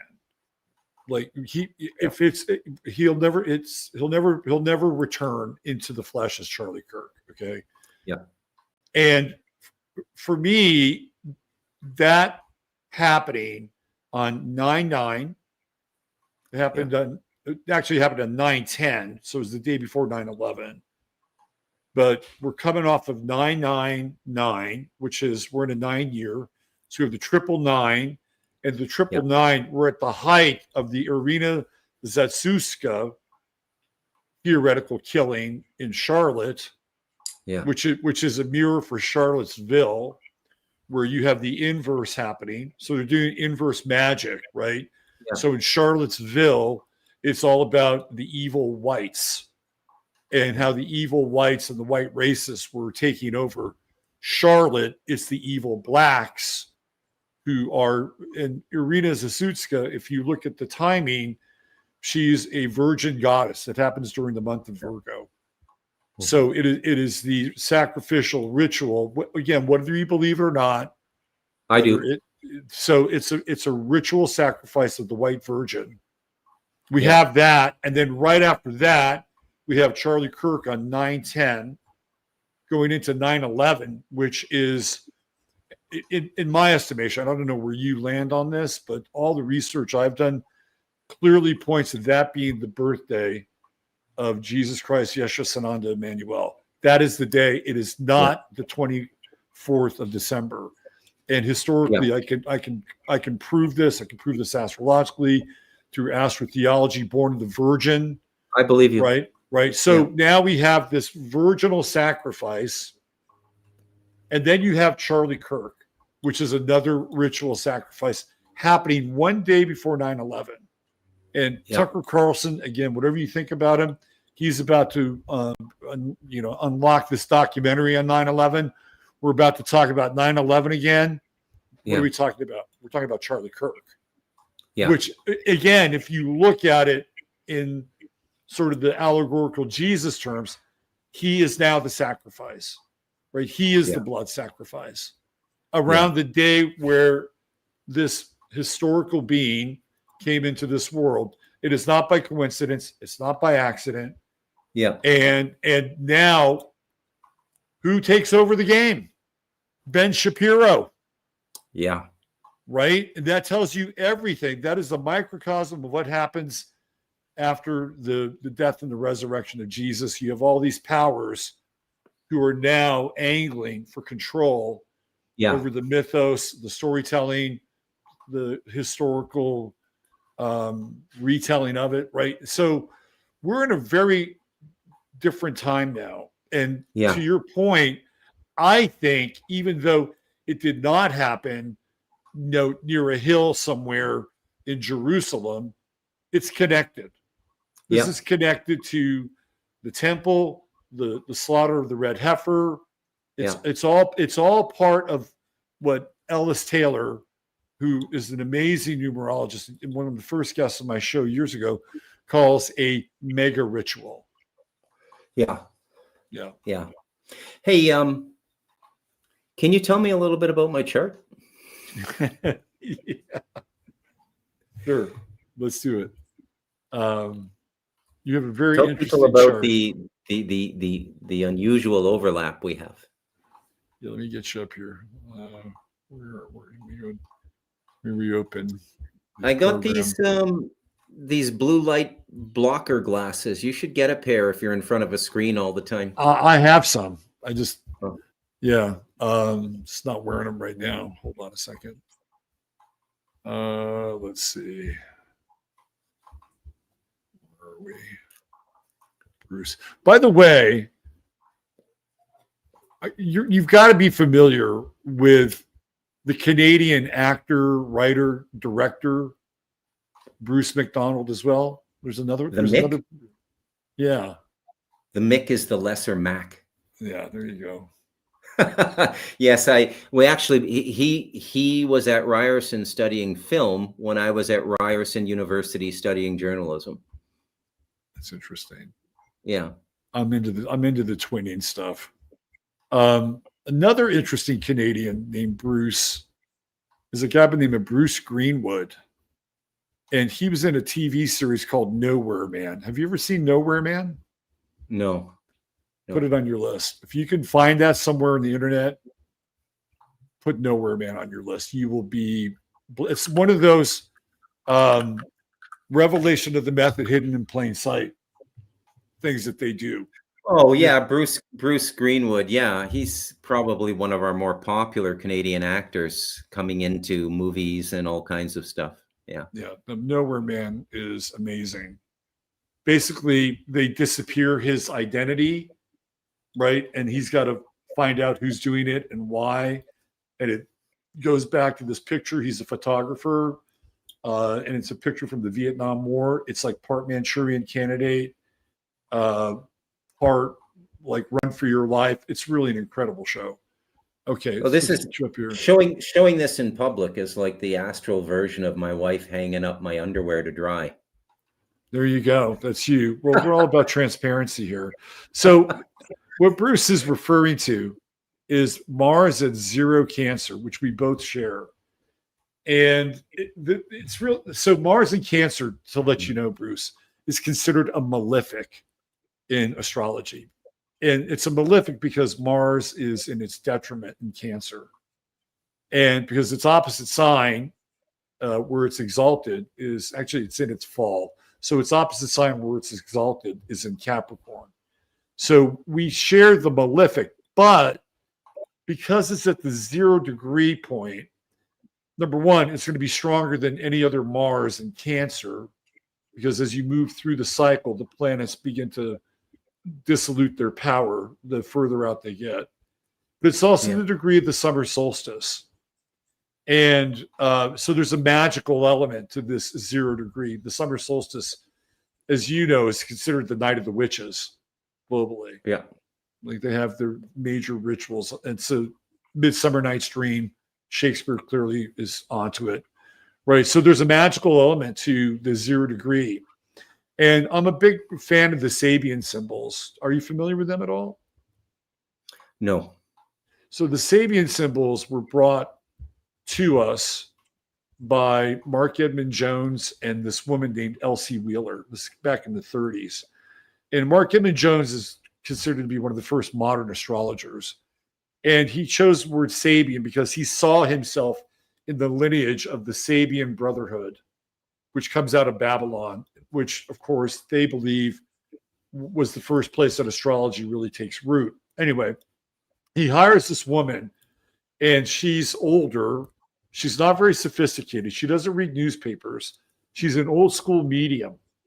And he takes her into his car and spends 3 days in Balboa Park, California. And he gets these 3x5 cards, and he doesn't know what's on the bottom of the 3x5 card. It could be Mars, Cancer 0, Gemini 15, Leo 20. So they're mixed, right? So it's a double blind. And he'll ask her, what do you see here? And she would come up with a symbol for it, right? And so when it was all said and done, there were 360 of these. And then he put them together in cyclic order. And he didn't really do anything with them for years. So his buddy comes along, and his buddy is Dane Rudhyar, who is considered to be the kind of modern astrologer. He comes out of the this tradition of Blavatsky and the Great White Brotherhood. So he'll make a number of references to that through his interpretation of the symbols. I take those with a bit of a grain of salt, but his interpretation, I think, is probably one of the better ones, even though it's a little bit dated. So Mars 0, Cancer, basically goes to Mars 1, because you always go up 1 degree depending on the degree of the sign. And on a ship, the sailors lower an old flag and raise a new one.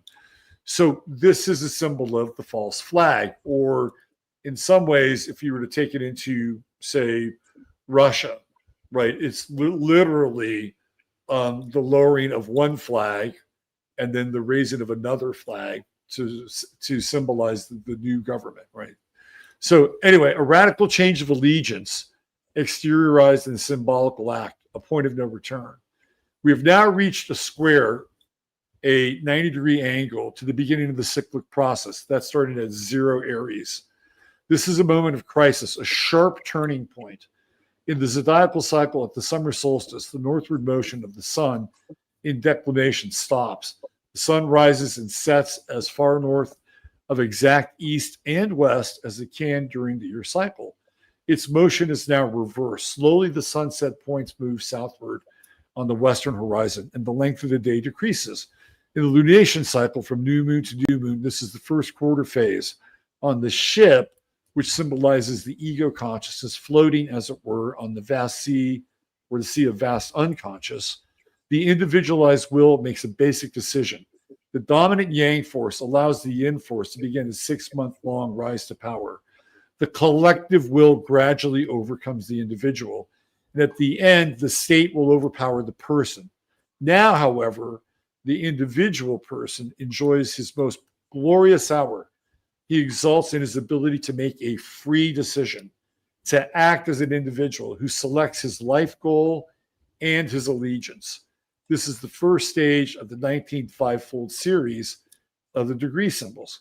In a decisive act, heavy with consequences, the symbolic college youth might realize that he should bring to an end his quest for the ideal companion and enter into matrimony.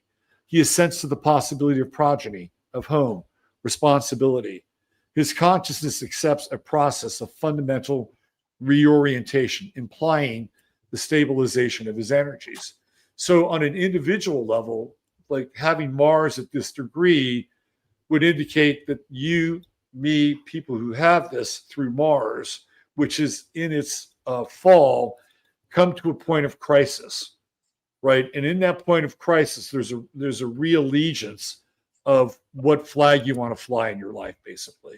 So when you were in that cafe and the Sufi guy says, come fly our flag, right? You're like, no, it's okay. I love what you do, but I'm not ready to sign up to become a citizen. I've got my own flag I'm going to fly, right? Some people would say it's like a freak flag or whatever it is. So this is a really interesting degree of Mars. And the other point of this degree of Mars, and I don't know where you lean on this, but when I was growing up, I got into fights, right? But I was always bad when I started them. I held my own when I had to defend myself, but it was always terrible when I started them. And so when you have Mars in Cancer, you're really good at defending, like, because Cancer itself is not a sign like Aries that is always on the aggression. It's always on the attack. Mars in Cancer is more kind of reactive in some ways. So in that reactive mode, it can be Mars, it can function as Mars, but it cannot be aggressive. What it can be is it can be a defender, somebody who stands up against bullies, right? Somebody who says, this is bullshit, this doesn't really fly in my world, right? So there's a power in that, but you have to understand the power in it. And it's not an initiatory power. It's more of a power of reacting to the situation, not reacting, responding might be a better term, but it's like, this is not going to fly. This does not compute. And as a result of this, you're not going to get my flag. And so it's a really powerful placement for Mars, even though classically speaking, it's in a malefic. Now, if we go back to your chart, what is a malefic? So in astrology, like Mars in Cancer would be considered a malefic. Like it's not the best place for Mars. A benefic is when you have the sign. Let me see if you have a benefic in your chart. Moon in Taurus would be a benefic because the moon is exalted in Taurus, which is right over here. Very grounded, very practical, great placement for the moon. Guess what? Your moon is in the 8th house. You live in another country, right? The 8th house represents foreign travel, being open to higher ideas of consciousness. The moon is the home. You've relocated. Congratulations. You're living your chart, right? So, and then when I looked at your chart and the writing, the thing with the writing that really jumped out to me is Mercury. And it's Mercury in the 12th house, which is very private, right? It's like your private Idaho. And Mercury in Leo tends to be creative. Now, that is also a malefic as well, because Mercury is exalted in the sign of Aquarius, the opposite sign. But for you, it's interesting because you've taken this stance of fiction, nonfiction, like a metafiction. And generally, Leo tends to be a very, creative sign. Like it's a creative sign. So you've somehow managed to do this alchemy with this moon Mercury square. When you get into these squares, they're like dynamic tension. They're like a force in the chart that makes you grow, right? So we could have sort of a discussion about the demonic interpretation of something like that if you want to go down that alley. Yeah. And then Jamie told me something really interesting. He said that somebody told you that your books would be discovered by people later on, right? Like somebody told you that. Is that correct? I've had 3 or 4 like clairvoyants I don't really know get in contact with me to tell me like, exactly what you said. One guy said they'd be read in hundreds of years. I don't know what to make. Well, so this gets into this whole idea of Vesta. And Vesta is one of the asteroids that I use when I look at astrology. And Vesta is the oldest. They're all feminine, right? And we get the word Vestal Virgin from Vesta, right? It's like the crone. It represents sort of your end of life period, like what it's going to look like, how it's going to feel. But we also get the word investment from Vesta. It's like what you want to invest in long term. And so when I see Vesta in a chart as it relates to a planet, like to me, that's really interesting because there's something ancient. There's something old about Vesta. So what you're doing with that Mercury in the 12th house, is you're tapping into the ancients, right? Because that's who your muses are the ancients. But it also, when he said that to me, and I thought, oh, that's interesting. So people are going to discover his work many years from now. That's the investment that you're putting into the future. Yeah. And the other thing that's interesting about your Mercury is you have this Mercury-Neptune square. And I've talked about this to people that follow the show. I talk a lot about this. A lot of people that have Moon and Neptune squares, they have to deal with lying, right? Yeah. Lying. And they may not be liars. You may not be a liar. You're not a liar to me. You come across as very real and grounded. But some people that have Mercury-Neptune squares are liars. Like Trump has a Mercury-Neptune square. And he lies all the time. Yeah. He lies all the time. Now, what happens with people that aren't liars is that they have to be truthful with themselves. And they have to go inside. It's like, where am I lying inside of myself? It's a more internalization. It's more of an internalization of the lie. And so this Mercury-Neptune square can be an amazing teacher because it keeps you on the beam with the truth. Because you would know when you were lying, right? Whether it's through your art or whether it's through your interaction with another, you would know it. You would instantly know it, and you would have kind of at times even an involuntary response to it. So this is your own internal bullshit meter with this Mercury-Neptune square. But I also feel like anytime you get into these squares, especially with Neptune, they kind of open things up. They crack things open like a channel. So the potential for the creative function can come in. And so it's a really interesting dynamic, because a lot of times when you're writing and you're writing fiction, you're lying, right? Like you're telling a grand lie in some way, something that doesn't exist, but you're creating a world in which people believe in it. So there's this interesting dance when you go into the fiction world.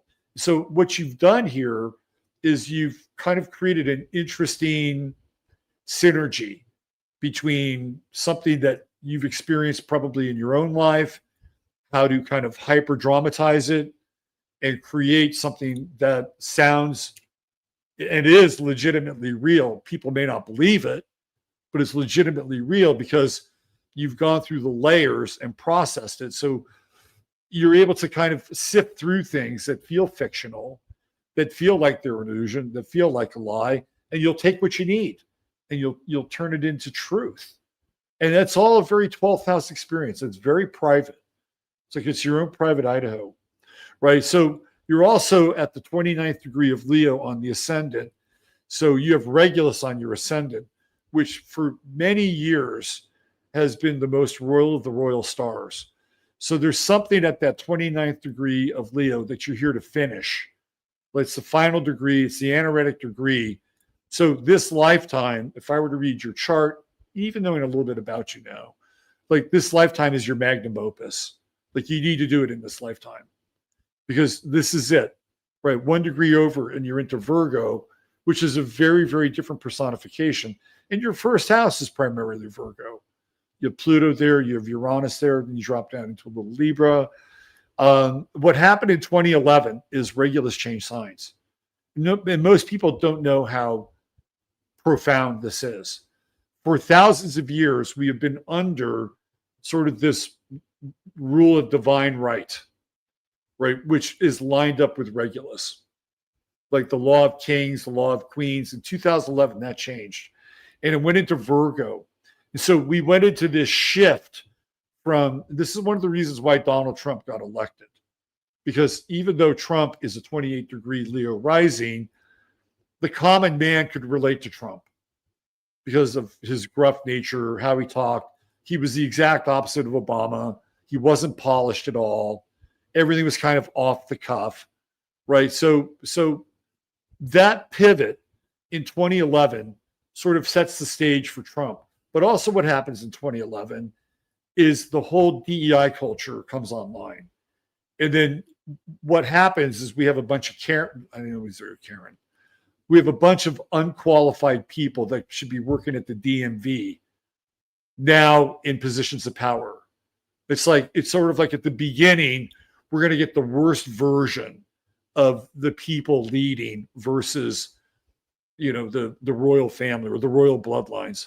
They're going to substitute sort of the worst version of it, because that's Virgo. It's like all of a sudden somebody who should be taking your registration is now a Supreme Court justice, who is a Virgo, by the way. Ketanji Brown Jackson is a Virgo. And so that's how it's starting. It's not how it's going to end, but that's how it's starting. But you have your ascendant right conjunct Regulus, which again, as an astrologer, that's a benefic. So this is like your magnum opus lifetime. There's a lot more to your chart here, but the thing that really jumped out at me was that Mars at 0 degrees, and you have a social responsibility too. You have the Sun Jupiter conjunction in the 11th house, which is connected to groups of people. So, and I know you have, your group of people that follow you, and you do your podcast, which people should probably hunt down and subscribe to immediately. You got a Discord. So you're kind of a leader. You have a responsibility for people in this lifetime. You have a grand trine that goes along with it right here. And that's kind of that's a power. Like when you get into a grand trine, it's like a superpower in the chart. You and I could talk more about this offline. I'm more than happy to go through this with you. But these are the things that jumped out at me. And it's that Mars at Cancer at 0 degrees. And one of the things that I hate is I hate bullies. Like I have a contempt for bullies. And I would think that you would have something very similar with that Mars. And because you have a Mars-Saturn square, you're not going to let Saturn, which is the ruler of hierarchies, systems in general, define who you are. You're going to fight against it, right? So you're a natural scrapper. Like that's who you are. And that's the flag you fly in the world. It's your own flag. Maybe you should get a flag made. If you could have a flag, what would it look like?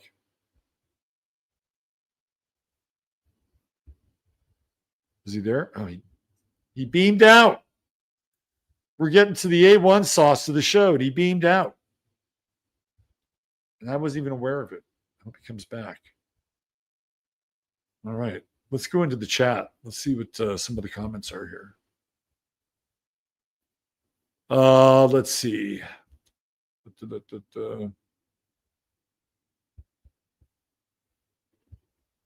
Let's see. Olympic diver Greg Louganis to Bouquet Day. Do you remember when he hit his head on the diving board? Jesus. Is Greg Louganis an Aries?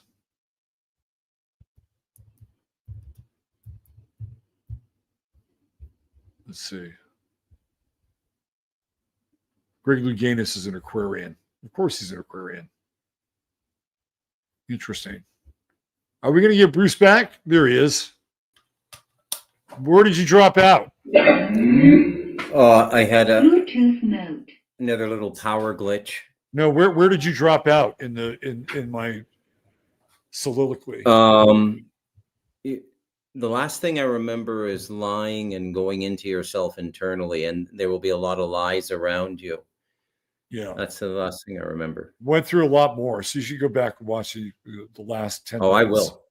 I will. But you and I could go over this offline, but that's just kind of a Reader's Digest view.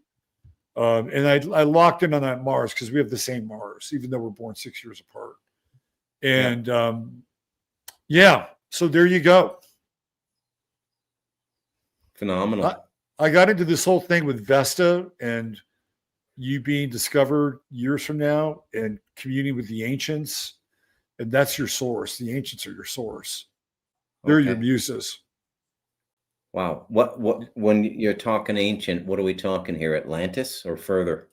Oh, you can fill in the blanks. Ancients, like long-standing ancient beings, like watchers presiding over time. The recorders of everything. Right? They're your muses. Yeah.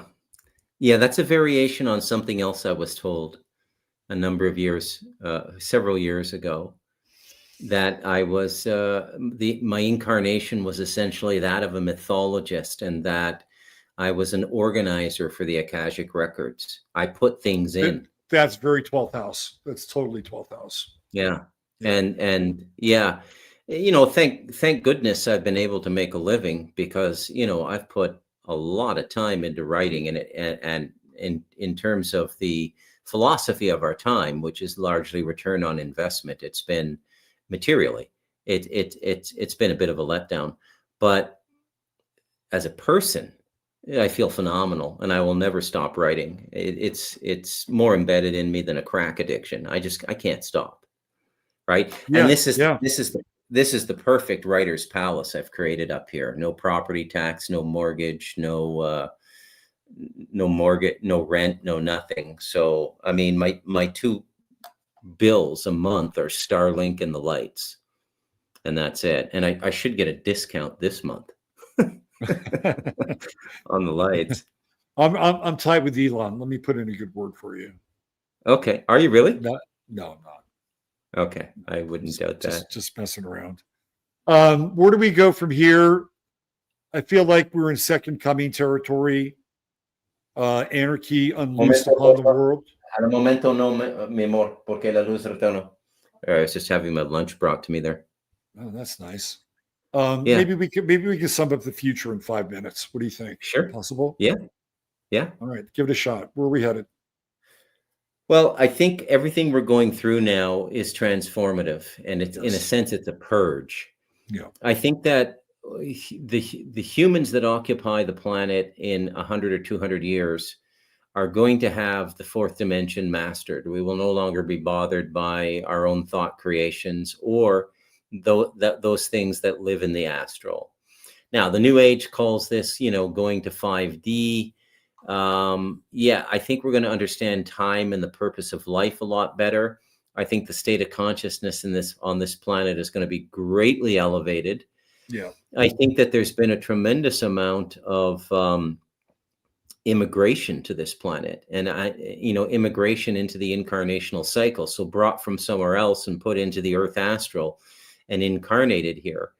And so I think what's going to happen is the general consciousness of the human race that inherits the Earth is going to be much more even. Where right now it's from the most primitive to the most advanced, the whole spectrum almost. And as I understand it, this is not normative at all. So I see the future as being very, very beautiful. And I see everything that's going on now as the process to get there. And getting through that process, I tell people on my podcast, take care of yourself. What would you do if this happened? Yeah. What would you do when you're going to Walmart and the Chinese ships haven't been unloaded for 6 months and the packaged food you normally order is not there? I think, so that's my long term. My short term, like the next decade. How about the next 3? How about the next 3 years? Brutal. Non-stop brutality. Cormac McCarthy's Blood Meridian. Yeah. I'd agree just with non-stop. You. Yeah, I would agree with you. You want to be in a safe place where you know your neighbors. Latin culture is beautiful. Many countries you could come to. And there's another interesting thing, Robert, is there's a certain regionality to what's going on in the world. The most affected seems to be the first world. Now, that's because we're the most invested in the present system, and the present system's a rug that's being pulled out from under people's feet intentionally and, in some ways, I guess, just astrologically. But so take care of yourself in the short term. There's going to be a lot of people, and you can say this, I don't know how many times, and I don't know why, but people they don't want to hear it. It's a reality. They don't want to engage, but I think that's going to be very negative if they don't. Yeah. So you and I are on the same page across the board, and that's a message I share with people as well. You got to take care of yourself. And another thing that I've added on to this is to treat people well. If they deserve it and they're respectful of being treated well, treat them well, and maintain a level of humanity. Like namaste, God is in you and God is in me. until Yeah. proven otherwise. You cross that line, we're having a different discussion. I agree. Yeah. I So, agree. Bruce, this has been beautiful. Feels like we're just getting started. I'd love to have you back on. And we can go deep into your work. We can go into what's happening currently. I think there's a lot of room to roam here. So if you enjoyed today's show, we'll have you back on. Do you have a decent tablet for electronic publications? Yeah. Okay, I'm gonna send you a couple. The well-reviewed book in Canada, you're going to enjoy it, and I'm going to send you a follow-up after that you're really going to enjoy. Okay. And you will be in the Bruce camp. You'll go, how is this guy not hit mainstream multi-country publication? I will completely understand it on a certain level as well. So let's do this again. Do I have your permission to download this and upload it to my Substack? Sure, absolutely. Yeah. Okay. Fantastic. Yeah. All right. Go enjoy your lunch, man. Bon appetit. Thanks. All right. Peace out. All right. Take care. Okay. That was Bruce McDonald. I hope you enjoyed it. The 2 hours, even with the intermittent disruption, absolutely flew by, and looking forward to having him back. It's an absolute treat to have a conversation with somebody who's based in the literary world. And because he's taken it to a whole nother level. I took a pit stop in college and it's like, I like it. Maybe not for me. Right. So I had a bit of a more meandering path, but I sure respect the hell out of it. And I'm just absolutely in respect for the commitment that it goes into being a writer. People don't know how hard it is to be a writer. You spend a lot of time alone, a lot of time with your own thoughts in the process of the work itself. It is really a very, very demanding yet fulfilling role if you can perform it and do it in a way with integrity and heart and courage, which is what our friend Bruce seems to be doing. We'll have him back on. In the meantime, we'll be back on Sunday night, and it'll be me solo this Sunday. And we're going to be talking about, unfortunately, last Sunday night, I didn't really get into a lot of eclipse talk because the discussion went into a very, very different direction. We're going to follow up on the eclipse on Sunday night. We'll look at the Charlie Kirk thing. And we got another eclipse coming on the 21st, and we'll make sure to get that in on Sunday night as well. So thank you all for being here. If you liked it, hit subscribe, hit the like button. Let's get the algorithm up. Drop a comment. And if you feel so inclined, you can buy me a cup of coffee for today's show if you enjoyed it. Go over to Locals. You can join Locals. I hang out there every now and then. Been trying to post some more, but this thing that kept me from going on my road trip sort of got in the way of that a little bit. But anything else? I think that's it. You know the drill. Take good care of yourselves. Treat each other well. God bless. Love you all. And we'll see you on Sunday night. Bye for now.